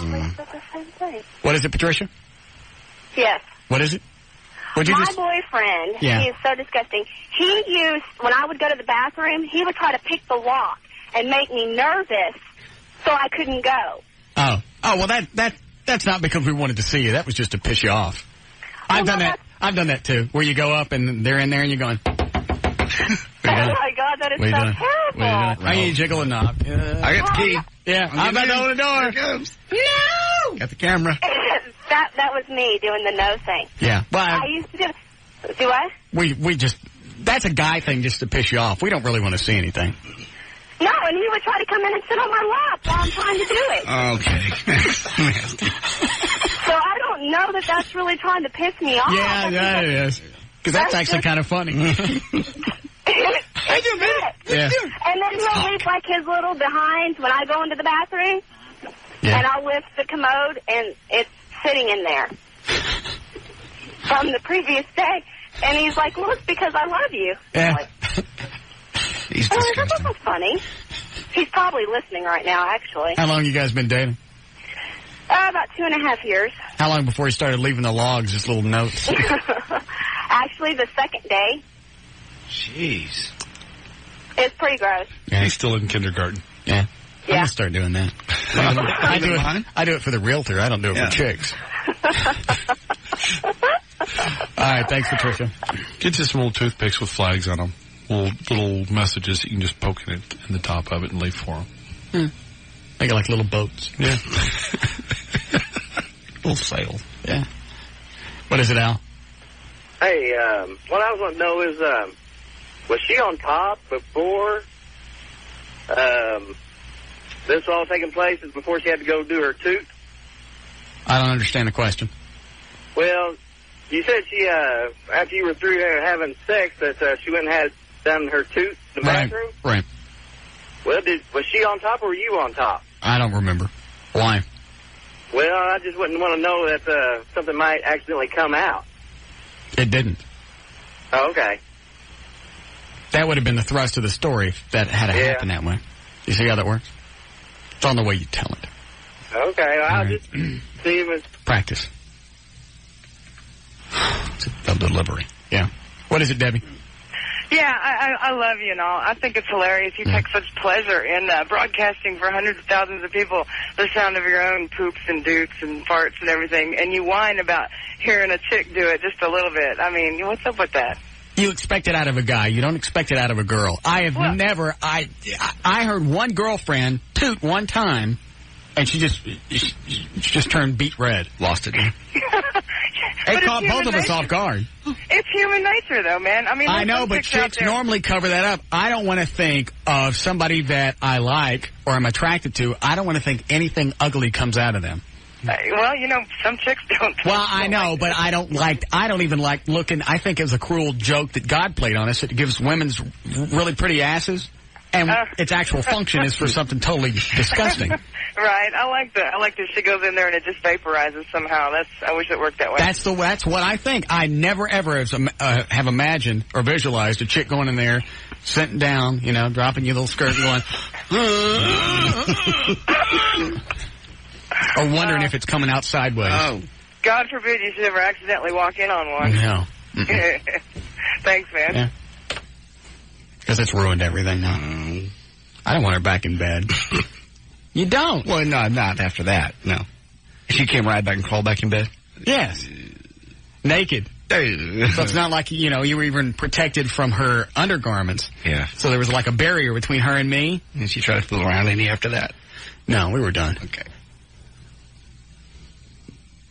Yeah. So I don't know.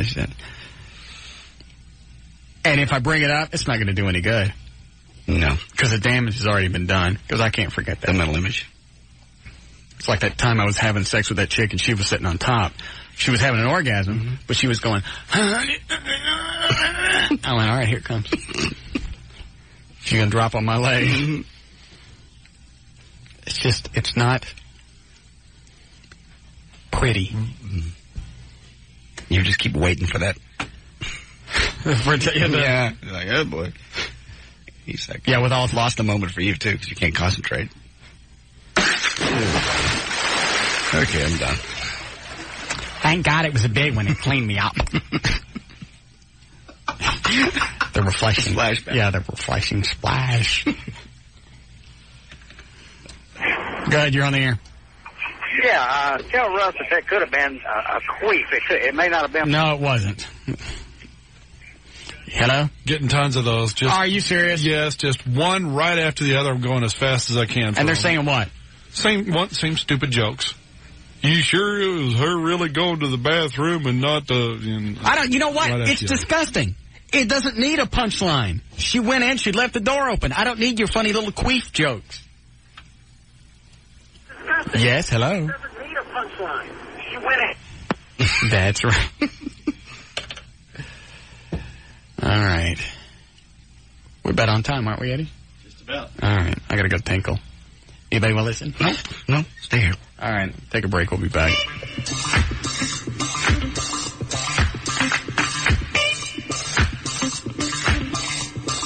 More of the Russ Martin Show coming right up.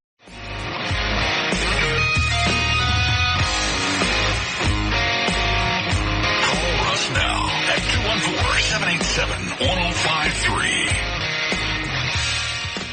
And you never made any sense on why I couldn't get poon because I was out doing something nice. Well, it just seems like maybe the two could be. As much as you get, just do something nice, but just do it. Don't always hitting on the chicks every day. I didn't hit on anybody. I walked out. The chick was there. She showed up at the Toys R Us. I'd already done everything. I'd already done the shopping. I was finished. She was there to see you after you solicited on the air. That's fine. That's just... just seems like you could have... whatever. I'm happy for you. And you turned down... You turned down poon when? All the time. When? You're out doing something nice. Say you're at a charity. Say you're at a charity event and you're doing something nice, and a chick comes up and says, "You're J.D. Ryan. Look, let's have some sex." You'd say, "I can't because I'm doing something nice," and it would be wrong to be rewarded for doing something nice. Yes. I guess I'm lying. What is it, Cliff? I'm just calling. Heard y'all still talking about the new studio. I don't get to listen every day.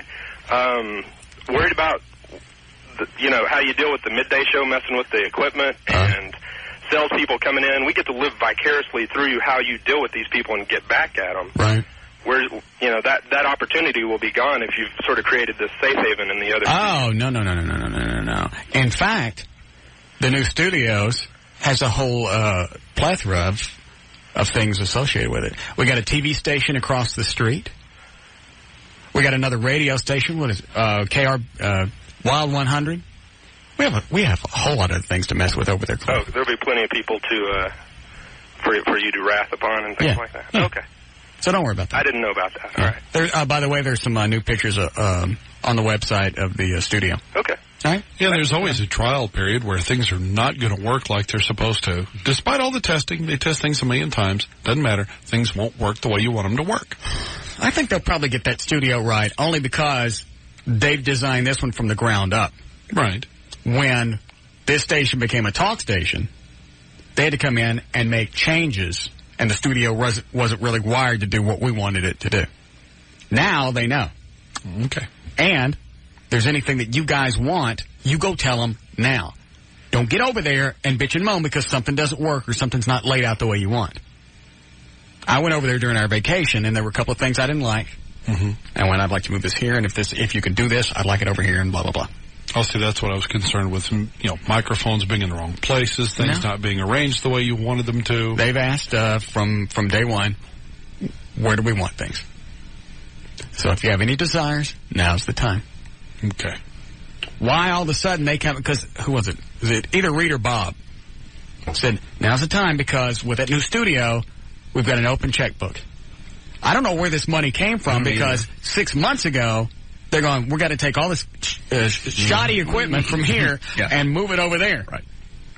It's money they had set aside for your contract, but since you weren't getting it, money they could have been paying you. Huh? Never mind. It's money that you could have gotten on your contract, maybe. I got money on my contract. I think when you started talking about having your own studio outside of the building, that spooked them a little bit. And I think they found some money somewhere. I mean, this is a lot of money. It's not cheap just to throw together a new studio. No. Because this is all new equipment. I think that studio is going to have 6 different plasma screens in there. Mm-hmm. Is that what the new flat monitors are called? Yeah. But you know what I'm talking about. Mm-hmm. Whether it's plasma, they're still flat. Mm-hmm. Yeah. 5 different computers. I just don't understand where all of a sudden the money came from. Well, somebody somewhere said, give him what he wants. Yeah, Let's keep him in the house. They've got the cash. They're just not going to spend it if they didn't have to. Okay. Go ahead, you're on the air. Yeah, I was just wondering if you'd seen Kid Craddock's new studio. No, I haven't. It's ridiculous. Is it? Well, they've got some ropes out in front, like they're going to have a big crowd every day. And it's right across the street from where I work, and I've seen 3 people there, maximum. I don't understand what you mean, like those big velvety ropes? Yeah, it's kind of like a big strap type thing with. Can you look into the studios from outside? Yeah, you can, but there's and you can see them in there, but I believe we've got a lot of listeners in our office, but they never go over there to check him out. Oh, wait a minute. Let me make sure I understand this. There's actually a window that you can look in from out on the street and see into the studio? Yeah, actually, it's along the Mandalay Canal in Irving, and there's 3 or 4 different windows that you can look into. Really? Yep. And I hung a big Howard and Russ poster on his window. He didn't think that was too funny. I thought I was going to send that black guy after me, but I didn't have a problem with that. I just sent. Well, I don't care about the banner. I just like the fact that somebody can just come up. Oh yeah. Unannounced. Mm-hmm. Oh yeah. Mm-hmm. You can moon him right there. And vex him through the window. Absolutely. Okay. All right. Thanks for the heads up. Do you know where the studio is? I do not. I know where the canal is. I do too. I'll find it. Somebody, by the way, said, somebody emailed me and said, someone got through on the air today and said a-hole. Really? It's hard to believe. At 1-800-KID Live. KID Live? Mm-hmm. That's wrong. I know. Especially it's wrong because you know they don't have a delay, and there's nothing they can do. Once the word is said, it's out there. That's what KID said. He said, hey, we don't talk like that. We used to not talk like that.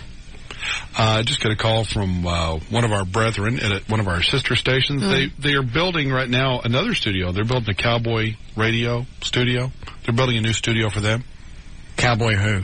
Dallas Cowboy Radio. Oh, okay. Okay. They used to have a budget to build that. Now they're having to use all old equipment. Their budget disappeared. So you're wondering where some of the money came from? Well, why does one have to do with us? Same company. So their budget was, he said their budget disappeared. So if you're wondering where the money came from to build our new studio, it came from their studio because the budget they had is now gone. Yeah. And they're getting a bunch of old used equipment now. Just to carry the Cowboy game? Yeah. What do you need new equipment for? I don't know. Cowboys can't tell. Obviously by their... What are the Cowboys going to do? You know what? Because we got new equipment. We're being broadcast on new equipment. We should play better. Mm-hmm. I don't think that's going to affect the outcome of the games. No. They got new mini discs. Go out long. We got to make this sound good. How'd you guys win this season? Offense, defense, what? Cart machines. That new console. Yeah, Tracy. Tracy. What? Yes, hello. Oh, my God. I am so mad at you. Why? Because my boyfriend's an idiot. And it's your fault. Yes, why? It's, you know what? I can't even hear you. What do you want? I want to know, why do you encourage these guys to make these stupid, I don't know. He made up a fantasy screw list, and he had it in his drawer. I didn't tell him to make up a fantasy screw list. Yes. I didn't. Oh, you guys don't do a fantasy screw list? Yes.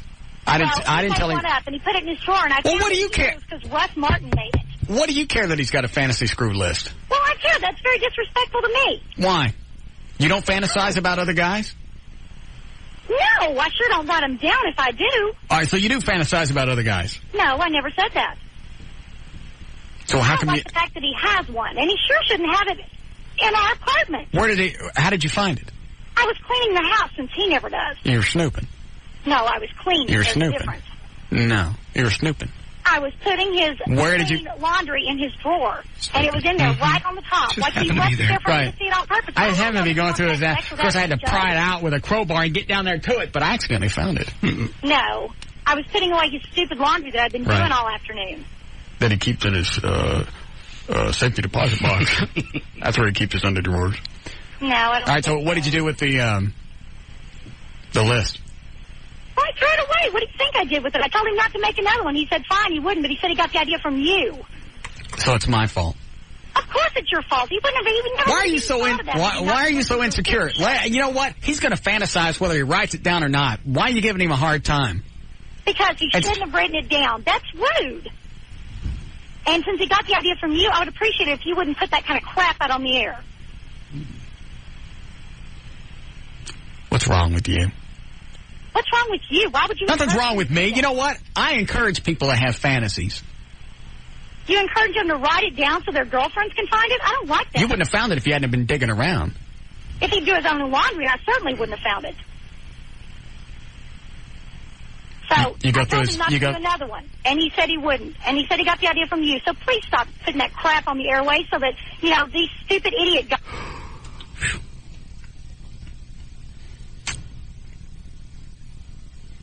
I'm just not in the mood today.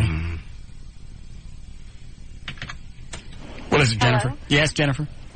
Oh, the lady that's calling in mad about her boyfriend's fantasy list, she must be a big fat heifer to be so mad about it. If she was a cute little thing, she'd be interested in it. You know what? This is one of the few times I'm going to say it doesn't really matter.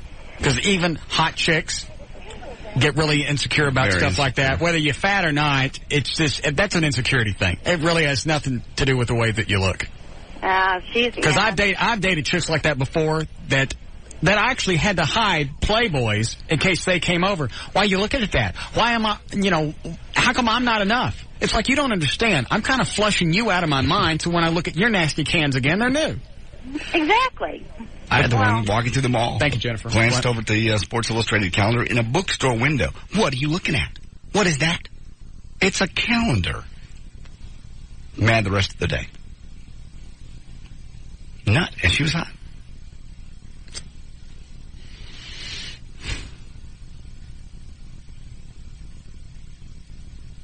I want to go home. Okay.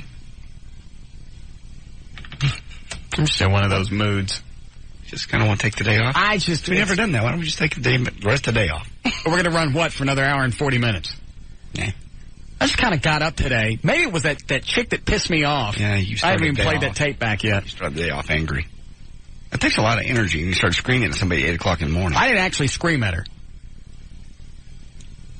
But just the fact that she wasn't going to shut up and listen. And then the night before, bang the chicken, and she goes and takes a squat and leaves the door open. It's just enough to throw me off kilter. Not been a good week. And I got up at 7 o'clock making notes for the show and watching the news and all the other crap. I should have plenty of stuff. I just don't feel like it. Go ahead, you're on the air. Hello? Yes? I think the only crap that I've heard on the radio is that annoying voice girl. Everything that you said so far is great. All right, thank you. I appreciate that. I like them. Go ahead, you're on the air. Hey, Russ. I was hoping you guys could do a public service announcement there and tell these bitches that, their cooch isn't the only one in the world, and there's no cooch that I would tolerate some crazy chick like that over. Thank you. Thank you. They really don't get it. Fantasies. I'm sure that's a way that, you stay married for a long time. You fantasize about stuff. So do you think porn maybe helps people stay married? Because you're kind of doing other things on the side? Yeah. I love fantasies. Yeah. Roll the chick over, pretend like she's somebody else. Mm-hmm. You never tell them. Because I've had them ask before, do you ever fantasize about anybody else? No. Why would I? That's stupid. Well, I got you right here. I got a 10 right here. Why would I fantasize about a 4? That's just retarded. I roll back over. I put the wig back on. I'm sorry. What is it, Dave? Yes. Hey, in Virginia Beach, yeah, that's where the 700 Club and Christian Broadcast Network's at. They won't even let you have Playboy channel on cable. That's why you should go on up there. It's funny you bring that up because Bob emailed me today, and we got another station now in Houston that wants to pick up Houston and then, I think, Columbus, Ohio. All right, thanks, sir. Thanks, Dave. You bet. I forgot about 700 Club being up there. Yeah. Oh, we could get terrorized. We could get protests. Yes, we could. Yeah, we've worn out Dallas Fort Worth. Let's go somewhere else. Nobody's going to protest us here. Everybody here gets it, and it's pissing me off. Every day it's something new, and nobody will come protest. Blacks, you can't say enough to piss them off. Mm-mm. It's probably because they're just too lazy.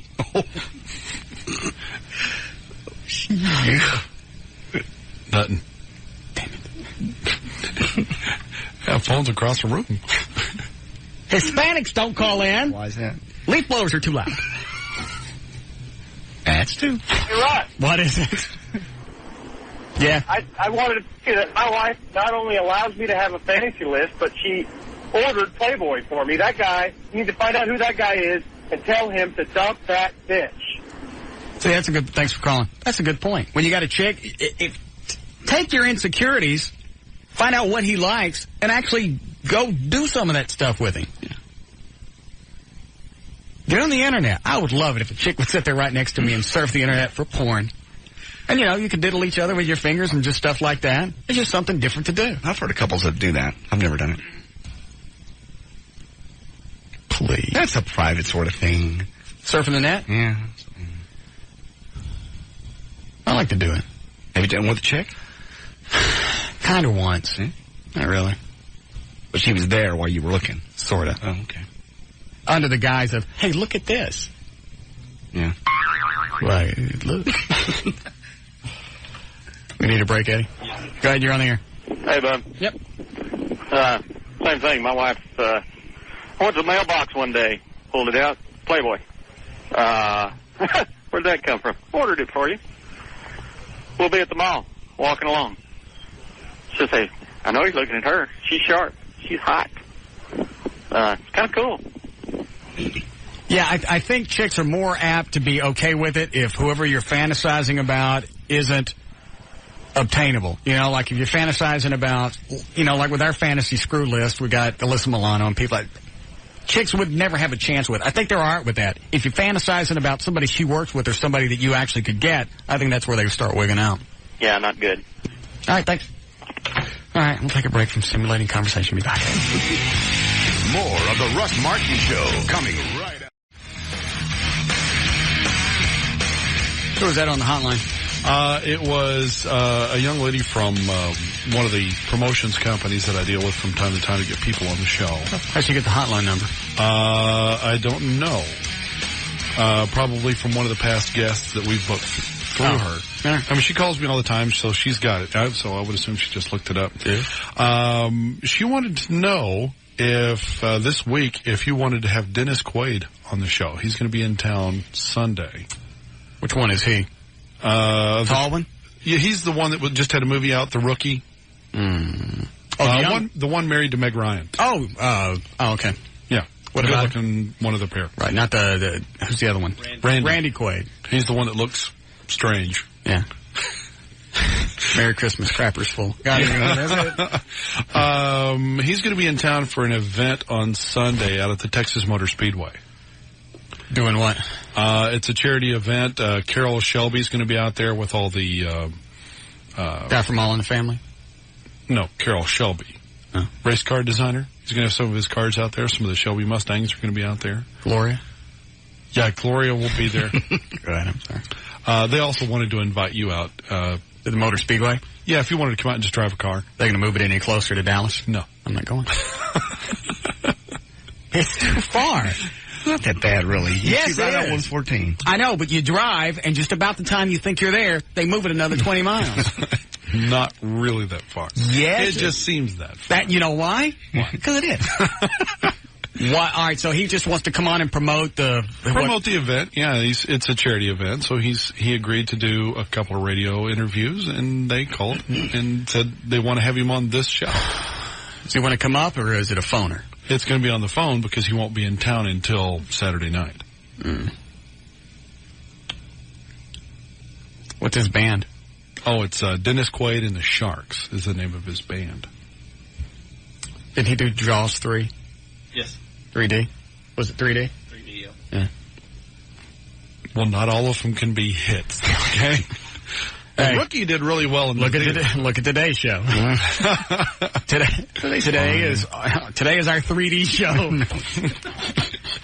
Well, he's doing this as a charity. It looks a lot better than it sounds. Oh, we had the guy from Walmart that rode the horse through Walmart. It was 3 minutes for 4 hours. Big. People have been calling in about that guy, wanting to know if we could make him a regular on the show. Oh, Clint? Yeah. Just call him once a month. Find out what's going on. What did you do? What'd you do? You know he's had sex with his own horse. Did you hear him bow up when you asked him? Yeah. My horse, you. Oh. I got plenty of women. That hold the horse for me. What day? I'm not sure what day. We didn't get that far. Yeah, all right. I think it'd be cool to have. I'm just rotten with interviews. You're great at interviews. I blow.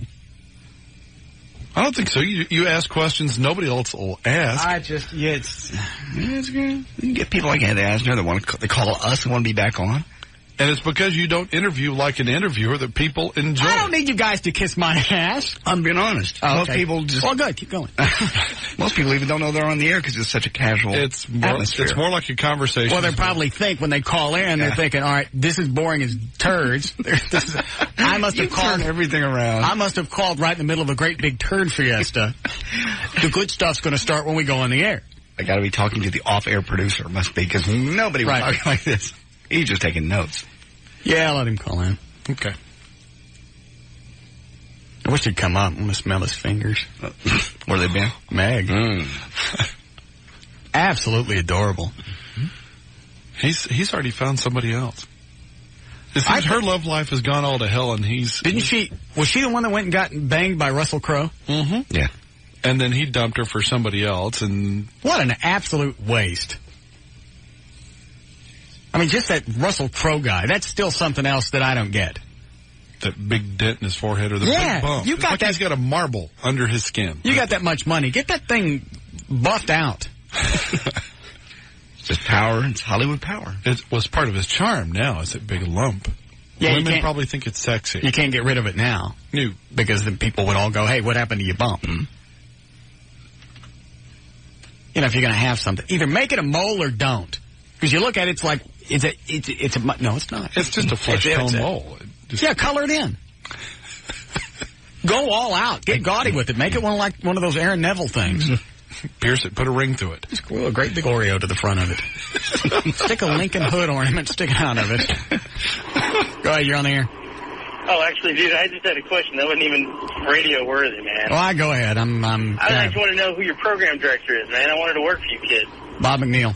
Yeah? Yeah. How much experience you got? I have none. I'm just an improv nerd. And you think you can start in Dallas? What's that? You want to start in Dallas? Man, anything. T-shirts, stickers, any kind of crap. Yeah. Just anything to see how you guys operate. You probably want to find seriously. What's that? I'm too tired to be an ass. You want to find a small station and go do stuff there first. All right, man. Okay. Everybody wants to start in Dallas. How much experience you got? I ain't got none. None. But what you do, you just go in and you push the button, right? I can do that. I can mash. And all I got to do is talk for 4 hours. Go find a small station. Get the Sunday Dallas Morning News. It's got a list of all the stations in Dallas-Fort Worth and the outlying areas. Go find a little crap one that's going to pay you nothing and go work out there for a couple of years. And then after you've done that, find another crap one in the middle of nowhere and work there for a couple of years. After that, maybe you can come here and do overnights. Because we all went through the same thing. I'd love to say it's easy, but it's a pain in the ass. And along the line, you got to work for program directors that are on coke, on the take, complete asses, and you got to suffer through it and take their S.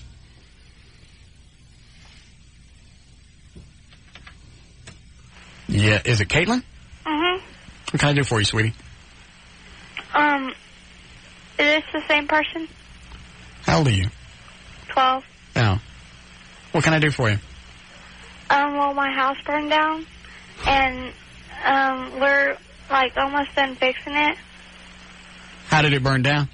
Well, a long time ago, whenever there was a storm, my mom had a candle lit, and our dog and cat were playing, and they knocked it over, and it caught fire to the curtains. Oh. Your whole house burned down? Yeah. I'm sorry to hear that. Did you lose all your toys and stuff? Mm-hmm. Mm. So they about done building it now? Yeah. But, what I called in was because my dad had told me about how you donate money to the animal places. No. And I was hoping that you could donate it to my Daniel? dog because he got run over last week The dog got and run broke over. his 2 back legs. I was trying to type everything in, but you jumped the gun and picked it up before I had a chance to get everything typed in. What am I going to tell her? So we took them to. Tell her to submit all the proper forms. Cost a lot of money to fix them. So I'm sorry, what, sweetie? You wanted money for what, sweetie? For my dog because he got ran over. Both his back legs? Yeah. Where is he right now? He's laying out in our back shed. Has he been to the vet? Yeah. What'd the vet do? They said that it would cost like $1,000 to fix his legs. So what? How do they have his legs right now? What, do they just have him wrapped up in gauze? No, he doesn't have anything on his legs. They're just broken? They just sent him back home with busted legs? Yeah. Let me talk to you, Daddy. Oh, my dad's not here, but my mom is. Yeah, let me talk to you, Mom.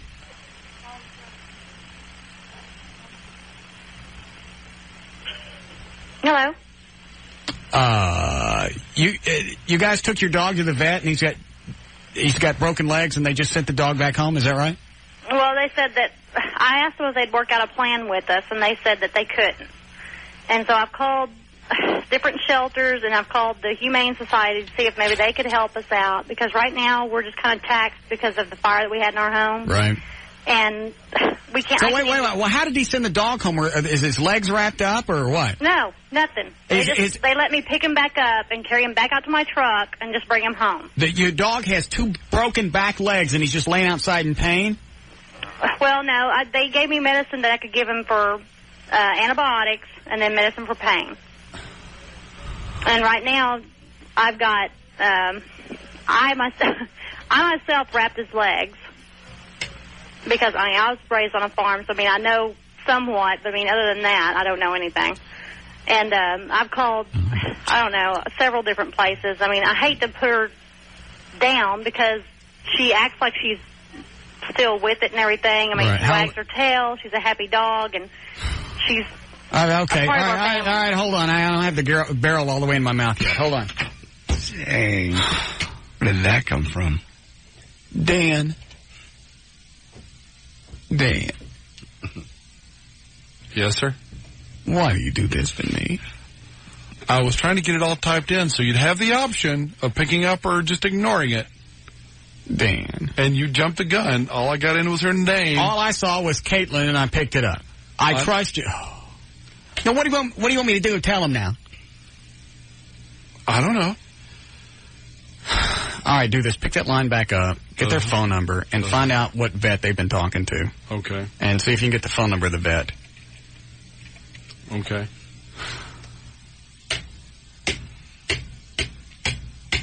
This is the way Corey got a bike. I can't keep just writing checks out of the foundation. We don't have that much money in it. We just sent a bunch of cash over to Officer Monier's widow. Yes.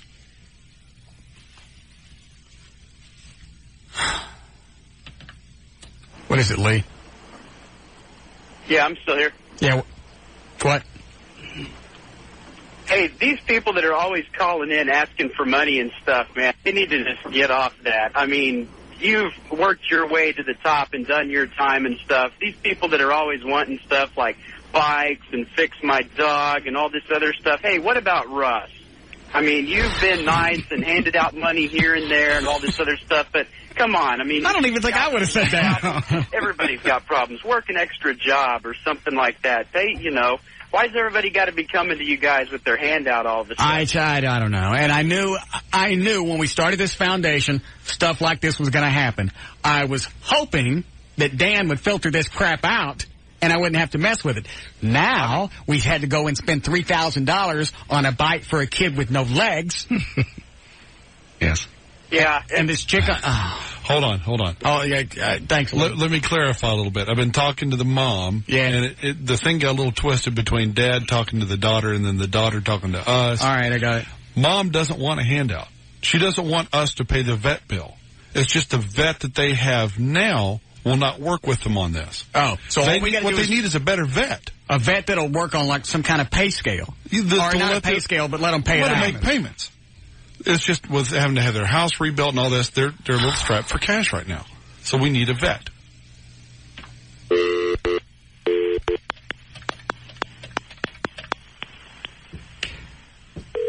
This is going to be the last nice thing that we do. What is this, May? Almost May? For the rest of the year. Nothing else. I don't care what happens. I don't care what burns down. I don't care what collapses. I don't care who ain't got no legs. We're not doing anything else. Johnny? No, this is her mother. Hi, is she anywhere around? No. Is she at the shelter? Yes, I think maybe she is. Oh, okay. Well, I'll call her up there. Thank you, ma'am. Okay. All right. That's the one with the cans. Thank you for not saying anything. I'm not going to say anything to your mom. Oh, man.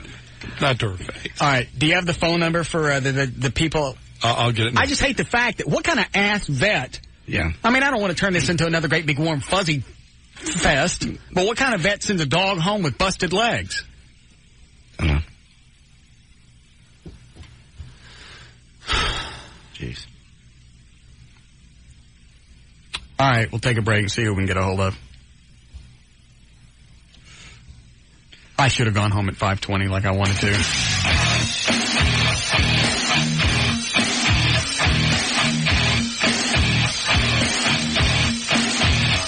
More of the Russ Martin Show coming right up. Johnny's on the hot. All right. Johnny. What'd you say about my mother? I didn't say anything. How did you know to call in? I'm listening. Oh, all right. But, I'm not home right now. I'm in work. All right. Do you know the story? Well, just caught the tail end of it. All right. Does the shelter work with any vets? We'll give them some plugs on the air. I'll give them space on my website. Any vets that'll work out some kind of payment thing. Yeah, I think so. All right. Is it somebody that we can get the dog to now? Because I feel bad that he's laying outside with busted legs and nobody seems to give an ass. The vet that I believe would help is open until 7 o'clock in the Oak Lawn area. All right. Hold on a second.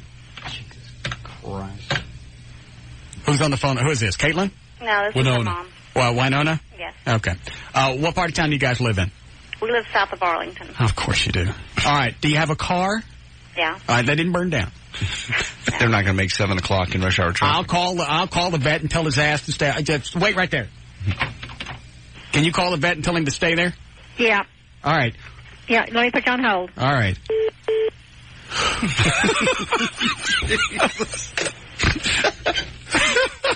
It's almost like we get up in the morning and go, what's the best way to this show up? And then we draw it out and we don't vary from it. Because if we were to vary from it, we might not show up like we should. Hey, that bit was too slick. Dan didn't follow the plan.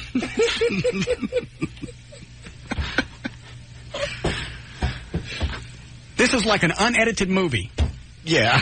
All the outtakes, everything. Everything from start to finish. You get to see the crew set up. You get to see all the outtakes. You get to watch us set up the lights. All the really interesting parts of the movie. You get it all. See the props that don't work? Yeah. Catering truck. Johnny?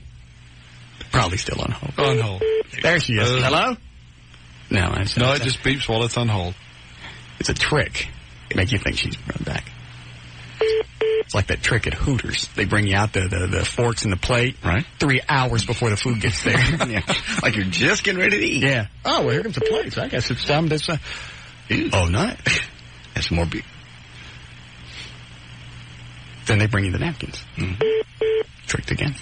Celery stalks. Mm-hmm.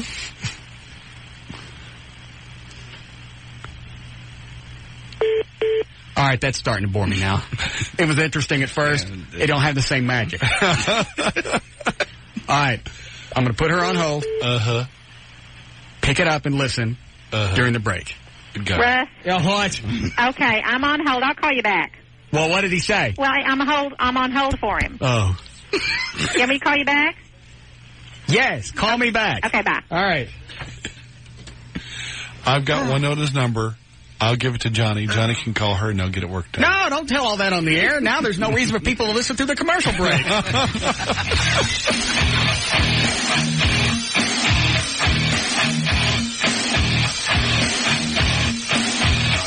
More of the Russ Martin Show coming right up.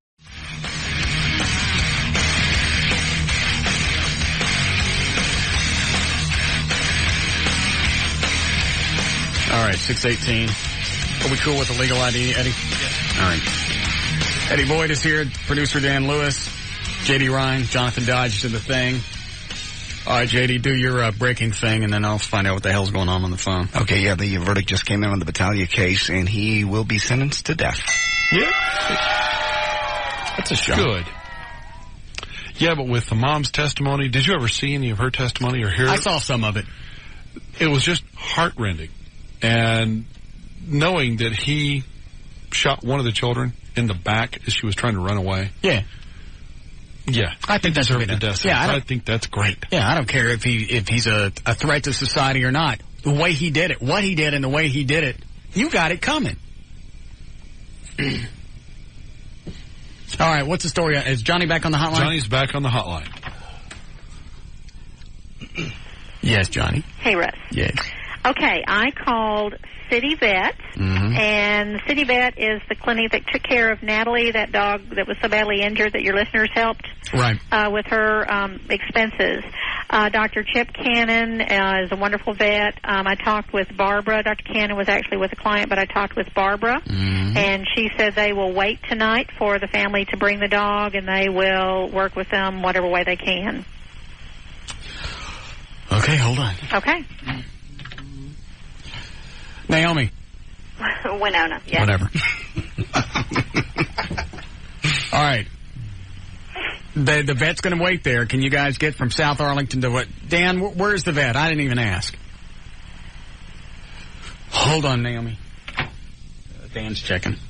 All right, he's on Oaklawn. Oh, that's right. Johnny said that earlier. All right, can you make it just north of downtown? Can you get there? If I can get directions, yeah. All right. I'm going to give her the phone number so she can call the vet and get directions. All right. Is there anything we haven't covered here? I think we got it covered. She's got a car. She can get there. Just out of curiosity, and I'll make this quick so you can get the dog out there. You go into the vet. How did he get his legs broken? A dog ran over him? I mean, a car? Yes. All right. Legs are busted. Other than that, the dog's fine, right?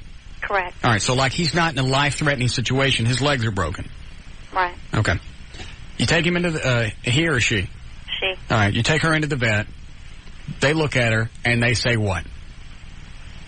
They said that it looked like her legs were broken, possibly her pelvis, and that it would be around $1,000 to get it fixed. Okay.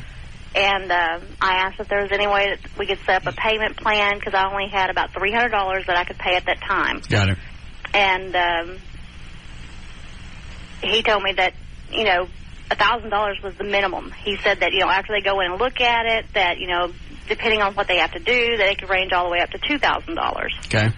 And I don't like spending a lot of money on animals, but I mean, I bought this animal. I feel like I should take care of it, so I don't care. I'll pay $2,000, but I can't pay it right now. Right. And he said that they just don't work out payment plans, and so I asked him if he knew of anyone that did, and he said no one that he knew of did that. I called the Humane Society to see if they could, you know, give me some names of anyone that could help. All right, I'm not really concerned with that. It's just, to me, it's hard to imagine somebody looking at a dog that's in pain with busted legs. I mean, this makes me sad, and that ain't my dog. I don't give a rat's ass, but it's just the fact that, you know. He could stand there in front of her and in front of the dog and go, "You're out of luck." And watch you walk out of there. Yeah. Did you cry? Yeah. Yeah, I was crying because it's just, right now I'm just in a crappy situation with everything that's going on. And couldn't you leave like one of your kids as collateral? You know, I would gladly work it off. My daughter would gladly work it off. I mean, anything. All right, well, we got this covered. So, I need to put her back on hold. Put her on hold. I'll give her the number. She can call the vet, get directions, and get there. All right. Did he offer to put the dog down? He said if I decided to do that he could do that, yeah. And did he say how much that was? $400. Yeah. Damn. He wanted to make sure it was just a little more than what she had, though. Right. $400 to put a dog down? I don't think it costs that. Jeez. All right. I'm going to put you on hold and then blah, blah, blah. Okay. All right. Thank you.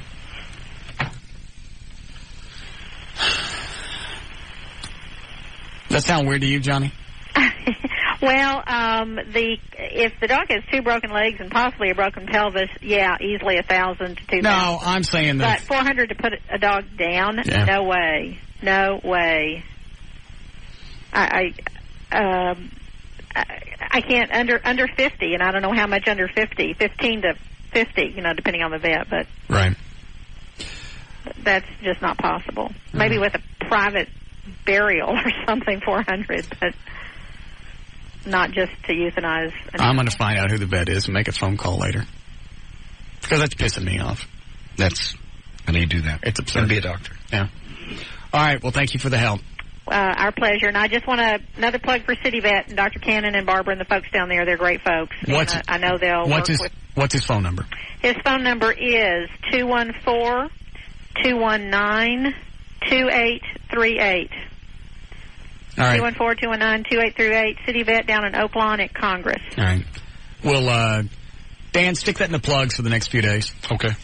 They helped us with Natalie's cost, the little dog who was horribly injured, half the cost of what it would have been otherwise. Okay. For 2 or 3 surgeries, and they're just great folks. I'm just still stunned to send somebody home with an animal and knowing that animal's going to be in pain. Even if he gave him some kind of pain medication, it's not going to make having your legs busted go away. That's right. But jackass. All right. Well, thank you for the help. I appreciate it. Okay. Say hey to your mom. What did you call her? I didn't call her nothing. I just called her and asked if you were there. He was very polite. Yeah, I know that you were very polite to her, but what did you say about her off the air? I have to go. Okay. Bye. My cape is getting dirty. The dog's safe. Go ahead, Ken. You're on the air. Hey, I just had a question. I was wondering if you loaned JD the money on his boat. Hell no. Smart man. Good deal. That's all. Thanks. They also made sure I didn't get one. You didn't loan him no money, did you? I'm giving you squat. You don't loan friends money. I wouldn't take Dan asked me. Yes, you would. I wouldn't take it from you. Yes, you would. As soon as you told me no, I decided I wouldn't take it from you. I'd have paid you back with interest. I doubt it. Go ahead. You're on the air. You on the phone? Okay. Hello. Is this 105.3? Yes, sir. Hey, I was wondering if there's a way that I could pledge some money to repair the dog that got run over. Yeah. You can, do you have access to the web? No, I don't even own a computer. I'm just kind of a hard-working old soul. Oh. They can always call City Vet. Yeah. Yeah. Call City Vet? Yeah, and just send a check over there. Okay, is that 214-219-2838? Did I get that right? That's correct. Yeah, you got it right. All right, thanks. Thank you, sir. I appreciate it. You bet. Is there a place isn't there a place on the website? You go to the foundation to earmark the funds for. Yeah, if you go to russmart.com and you want to donate through the website, as you're filling out, you got to have a credit card. If you do it online, right? As you're filling out, you can tag it for whatever you want. Okay, so on this one they could put Winona's dog, but they got to spell it D-A-W-G. At what point did this show turn into a hayseed thing? It started with a call to Arkansas. Yeah. This is almost worse than doing swap shop on Saturday mornings. All right, well, here today, we're raising money for Winona's dog. Because she got loose and got her legs busted. Now she's out in the shed smoking.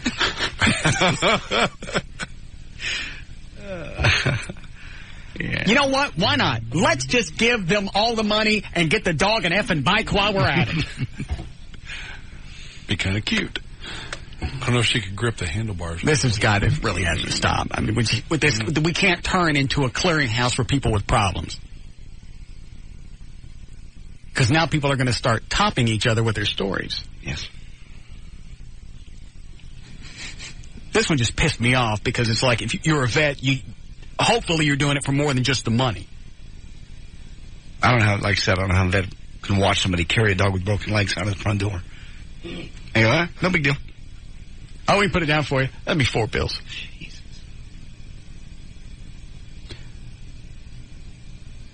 Yes, sir. Later, call Winona. Thank you, Winona. And get that vet's name and phone number. Yes, sir. I'm going to call them when I get off the air. Gotcha. All right. We'll be back. More of the Russ Martin Show coming right up.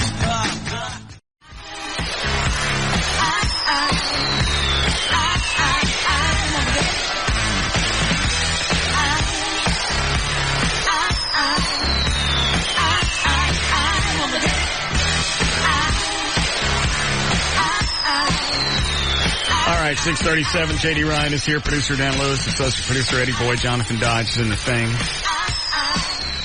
You got off the phone with wine owner and their brown beaver thing, and they're going to vet. They are on their way to City Vet right now. All right. What was the doctor's name? I forgot. That part I didn't get written down. I was on the phone with, she said the woman that she talked to up there was Barbara. Yeah, that's all right. All right. Let's see. When was the last time we did news? About an hour and a half. Has it really been that long? Mm-hmm. All right, I tell you what. Do a quick news. Dan, line up 3 people. We're bringing back an old favorite. Who's a man with the money makes a dark day sun? Okay. Who's a fella every day gives a bundle away? Who's a guy Finish the dance. Go ahead. I just love that song.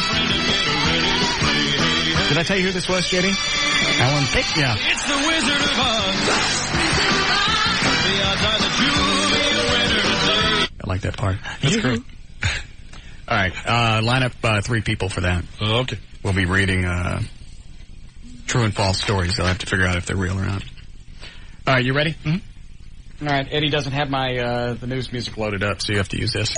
Okay. 6:38. J.D. Ryan's on the new 105.3 FM Talk with News. Thanks, Russ. Brought to us by Southwestern Bell. Check them out at sbc.com. A 37-story glass building which once housed Bank 1 and 200 attorney offices and was among the most severely damaged in downtown structures in Fort Worth in the March 2000 twister. Going to be taken down now, apparently floor by floor instead of imploding it. The owners are going to have that done by 2003, and they say it'll cost about $12 million to bring down the old Bank 1 building. In a spurt of capital punishment that should ensure Texas reclaims the distinction for the year as the nation's most active execution state, 9 condemned killers are set to die over the next 31 days, starting tonight. Among them, the convicted murderers facing lethal injection is San Antonio man with one leg, who was earlier this year spared from the death chamber because he started talking about some other murders that he knew about. Now he's going down tonight. Texas, by far, is the nation's leader in capital punishment with 265 lethal injections since executions resumed back in 1982. Is a vegan couple. Those are vegetarian people, right? Yeah. Why don't you just say vegetarians? Because it says vegan here. Oh, that means not only do they not eat meat, they also don't use meat products. Okay. Like leather shoes or stupid crap like that. They're in New York City. They were busted for starving their baby daughter by denying her breast milk and formula, feeding her only nuts, fruits, and vegetables, and allegedly failing to get her medical help for severe malnutrition. Joseph and Sylvia Swinton were arrested and charged with reckless endangerment and endangering the welfare of a child for failing to properly feed and care for their baby. Ice is their baby's name. 6-month-old Ice Swinton weighed only 10 pounds, looked like a 2 or 3-month-old, and was half the normal weight of a child should be her age. So who would you guess to be more prudish, a 40-year-old woman or a 20-year-old woman? A new survey's out, and if you said the younger, you'd be right. Ladies over 40 are much more lusty than their younger counterparts, and they also found older ladies would rather have one-night stands with bad boys like Russell Crowe and Tommy Lee. The younger gals would rather find sensitive guys like Tom Hanks and Tom Cruise. And that's enough. There's news and information. I'll see you, by the way, Friday night at Amazing Superstore. Tara Patrick's coming to town. She'll be out there Friday night. I'll be there from 8 to 10. Amazing Superstores at Reeder Road and Royal Lane, just east of I-35. We'll see you there. There's news and information. I'm J.D. Ryan on the Talk That Rocks Texas, the new 105.3 FM Talk. All right, quick break. We'll be back. More of the Russ Martin Show coming right up.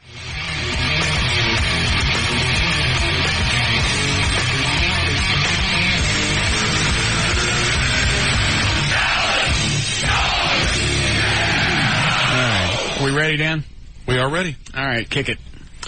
Not good. Who's a man with the money makes a dark day sunny? Who's a fella every day gives a bundle away? Who's a guy with the prices that'll light up your eyes? It's never ending. Get a friend and get ready to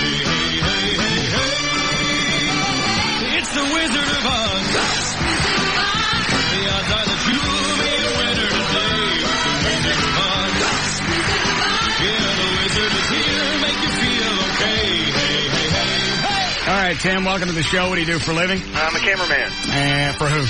Freelance. All right. What about you, Roger? What do you do? I drive truck. You want to say for who? Service bearing. All right. What about you, Jason? What do you do? Fireman. A what? Firefighter. Firefighter. All right. It's the Wizard of Oz. The odds are that you will be a winner today. The Wizard of Oz. The Wizard is here, make you feel okay. Hey, hey, hey, hey. All right, what are we playing for, Daniel? We are playing for a copy of the movie Novocaine on DVD. Novocaine, the biting offbeat comedy led by comic legend Steve Martin, is now available on video and DVD everywhere. Rent or own Novocaine today. Rated R. This is just a little too slick for us, isn't it? Yeah. No, I like the hokiness of it. It's kind of hokey. Yeah, we're dropping your name in the middle of it. Yeah. Russ. What's wrong with that? Nothing. It's funny. Jason, who are you a firefighter for? City of Dallas. Oh, okay. Good. This Saturday is the election, right? Right. All right. And we vote yes or no for this? I forget. Oh, we're voting yes. Okay. It's yes for the pay raise. Yes. All right. Well, what is Laura Miller talking about no for the referendum? Is it the whole referendum to give them the raise? She's been kind of running around in circles with it. So it's kind of... I thought she was... All right, what did I miss? I thought she was for the cop. She is for the pay raise, but they want the pay raise all at once. Yeah, she wants to split it up into 3 portions. They want 17% now. She wants 15% over 3 years. Yeah.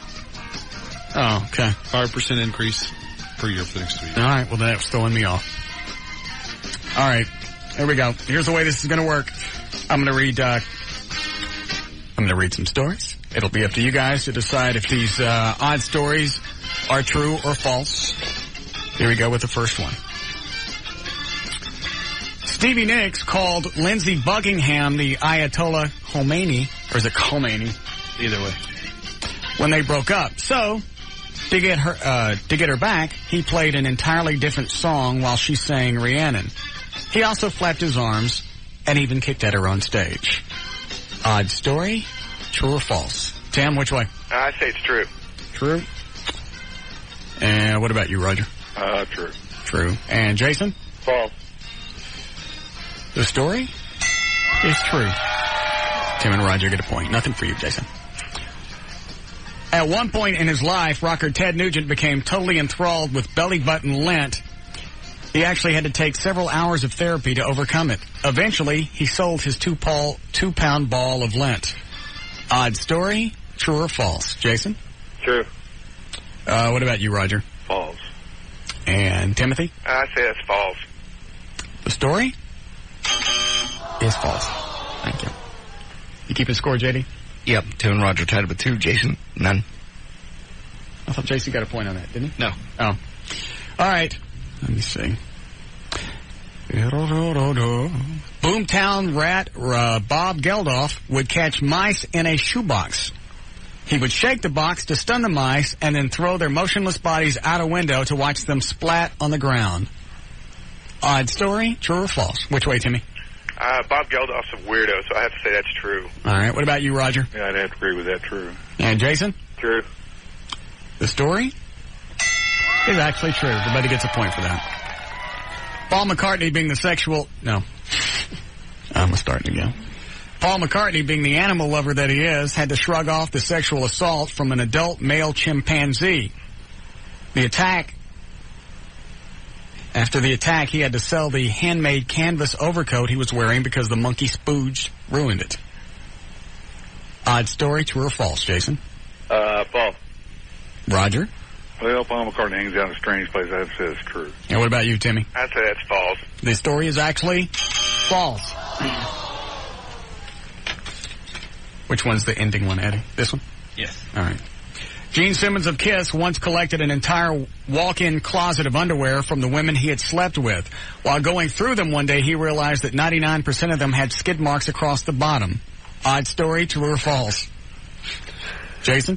True. What about you, Roger? True. And Timmy? Gene probably wouldn't sleep with women that disgusting, so I'll say it's false. The story is actually true. Of Courtney Love went on stage with a horrendous yeast infection. It was so bad that she dripped fungus all over the stage. The bass player, unaware of the spillage, stepped in it, slipped, causing 2 vertebrae to separate in his back. Courtney, of course, called him a pussy and hired a new bass player that evening. Odd story, true or false? Tim? That's false. What about you, Roger? False. And Jason? False. The story is actually false. 2 more. After orgies, Eddie, put in some punctuation. There would be a comma there. After orgies, little Richard would entertain the guests the next day by reading biblical passages. Odd story, true or false? Jason? True. Okay, what about you, Roger? True. And Tim? I say it's true. Story is actually true. And finally, foul-mouthed rock star Ozzy Osbourne said that when he was young, if he used profanity, his mother would wash his mouth out with soap. Unfortunately, it was the soap straight out of the shower and still had his father's pubic hairs all over it. Odd story, true or false? Tim? I'll say true. All right, Roger, true or false? True. And Jason? False. The story is actually false. All right, JD, what's the score? We have a problem. They all tied with 6.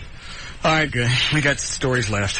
In 1979, after his first nose job, Michael Jackson took home a keepsake, a small glass vial containing a purplish slice of cartilage. Odd story, true or false? Tim? True. And Roger? True. And what about you, Jason? True. The story is actually true. That didn't help. That's all right. I'm working on it.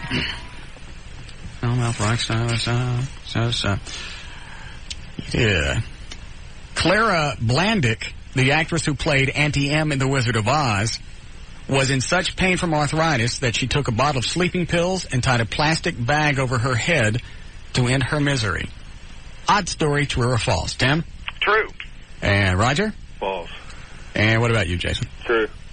The story is actually true. How are we doing now? Anybody win yet? Tim and Jason have 8. Roger has 7. Dan, do we have 2 of whatever it is we're giving away? Yeah. Tell them what they got. Congratulations. You both won a Novocaine DVD, inviting offbeat comedy led by comic legend Steve Martin. Now available on video and DVD everywhere. Rent or own Novocaine today. Rated R. More of the Russ Martin Show coming right up. We all going in the same car to see the Spider-Man? We don't have to, because I'm sure we're going to want to go different directions. Are we taking a bottle? Oh, yeah. Okay.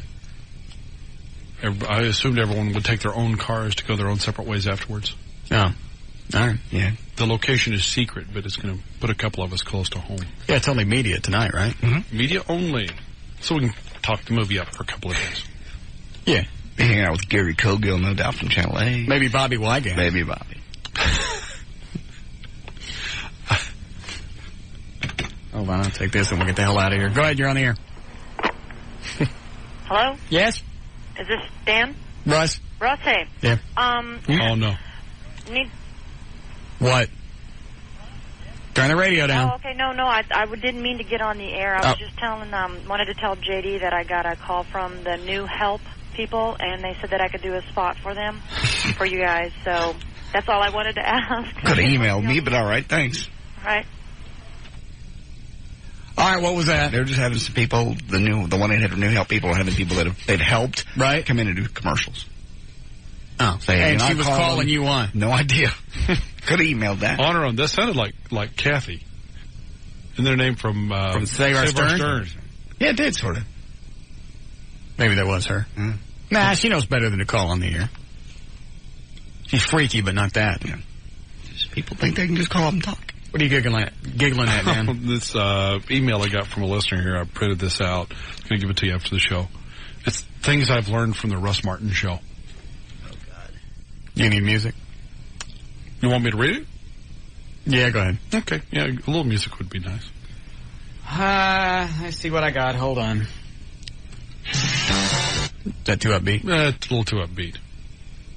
Something easier to read over. Hold on.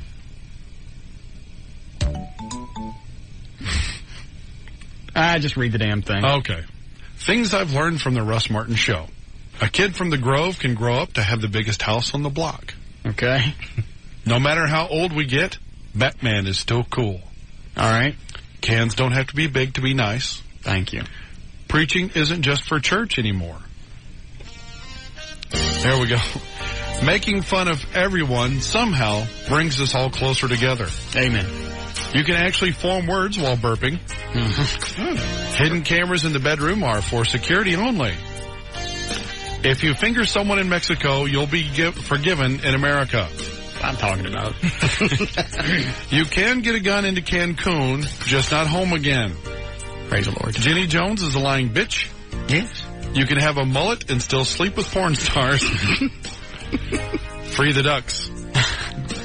Vasectomies should be given to men as Christmas gifts. Okay. Pop rocks can be used as a sexual device. I forgot about it. How long has this guy been listening? Is it a guy? Yeah, it's a guy. All right. Okay. We did the Pop Rocks. Weren't we on in the morning show? Yeah, morning show. Yeah. All right, go ahead. Alka-Seltzer taken anally does not cure a hangover. That was the same day. Mm-hmm. Trash burns just as bright in the good part of town as it does in the Grove. Okay. All men cheat. Yeah. Women who want breast implants are ready for a new relationship. Everything burns if you just try hard enough. Okay. Potato guns are fun toys in the hands of a competent person. Midgets are scary. Women love to be treated badly. Yeah. If a woman is utterly positive that she is hot, she's not. She's not. Thank you. No matter how good you look in a sweater, you can still be deleted. Okay. Okay. Masturbating 10 times a day is normal. Yes. An open supply door is an invitation to free toilet paper. Overpaid athletes and movie stars are not heroes. Police officers and firefighters who protect us are. Amen. You can do a show based on nothing but shooting the breeze with your buddies and people will listen. Even kids without the use of their legs deserve bicycles. The nuttier a chick is, the better she is in bed. Closure means she's sleeping with her ex one more time. Thanks. Topless dancers' interest in you ends when the 20s run out. Hairspray and a lighter are fun all day. Having ADD is not necessarily a bad thing. No matter what tragedy is happening, fart noises are always funny. And finally, somehow an act of kindness means more coming from an a-hole. Very nice. That should be a poster. We sell millions. All right. What time we got to be out of here, Eddie? 7:03. 7:03 even. All right. Go ahead, you're on the air. Hey, Russ, is this a swap shop? I got 30-06 I want to sell. All right, Dan, let's go. Okay, to learn more about the Russ Martin Show, to email anyone on the show, to get in the studio audience, or to get on the show's weekly email list, simply go to russmartin.com. To see the shocking perversion that is J.D. Ryan. What? That's Eddie. Okay, go to johndavidryan.com. Visit Eddie's fascinating and dangerous website. Go to eddieboyd.com. To email us during the show, and only during the show, use the Russ Martin Show at hotmail.com. If you have a pet that needs a vet, call City Vet at 214-219-2838. For information about the rest of the station, go to kyng.com. What is going on in there? I think he's laughing at the swap shop guy. Oh. Is that it? Yeah. All right. All right, we got to go. We'll see you guys tomorrow. Bye-bye.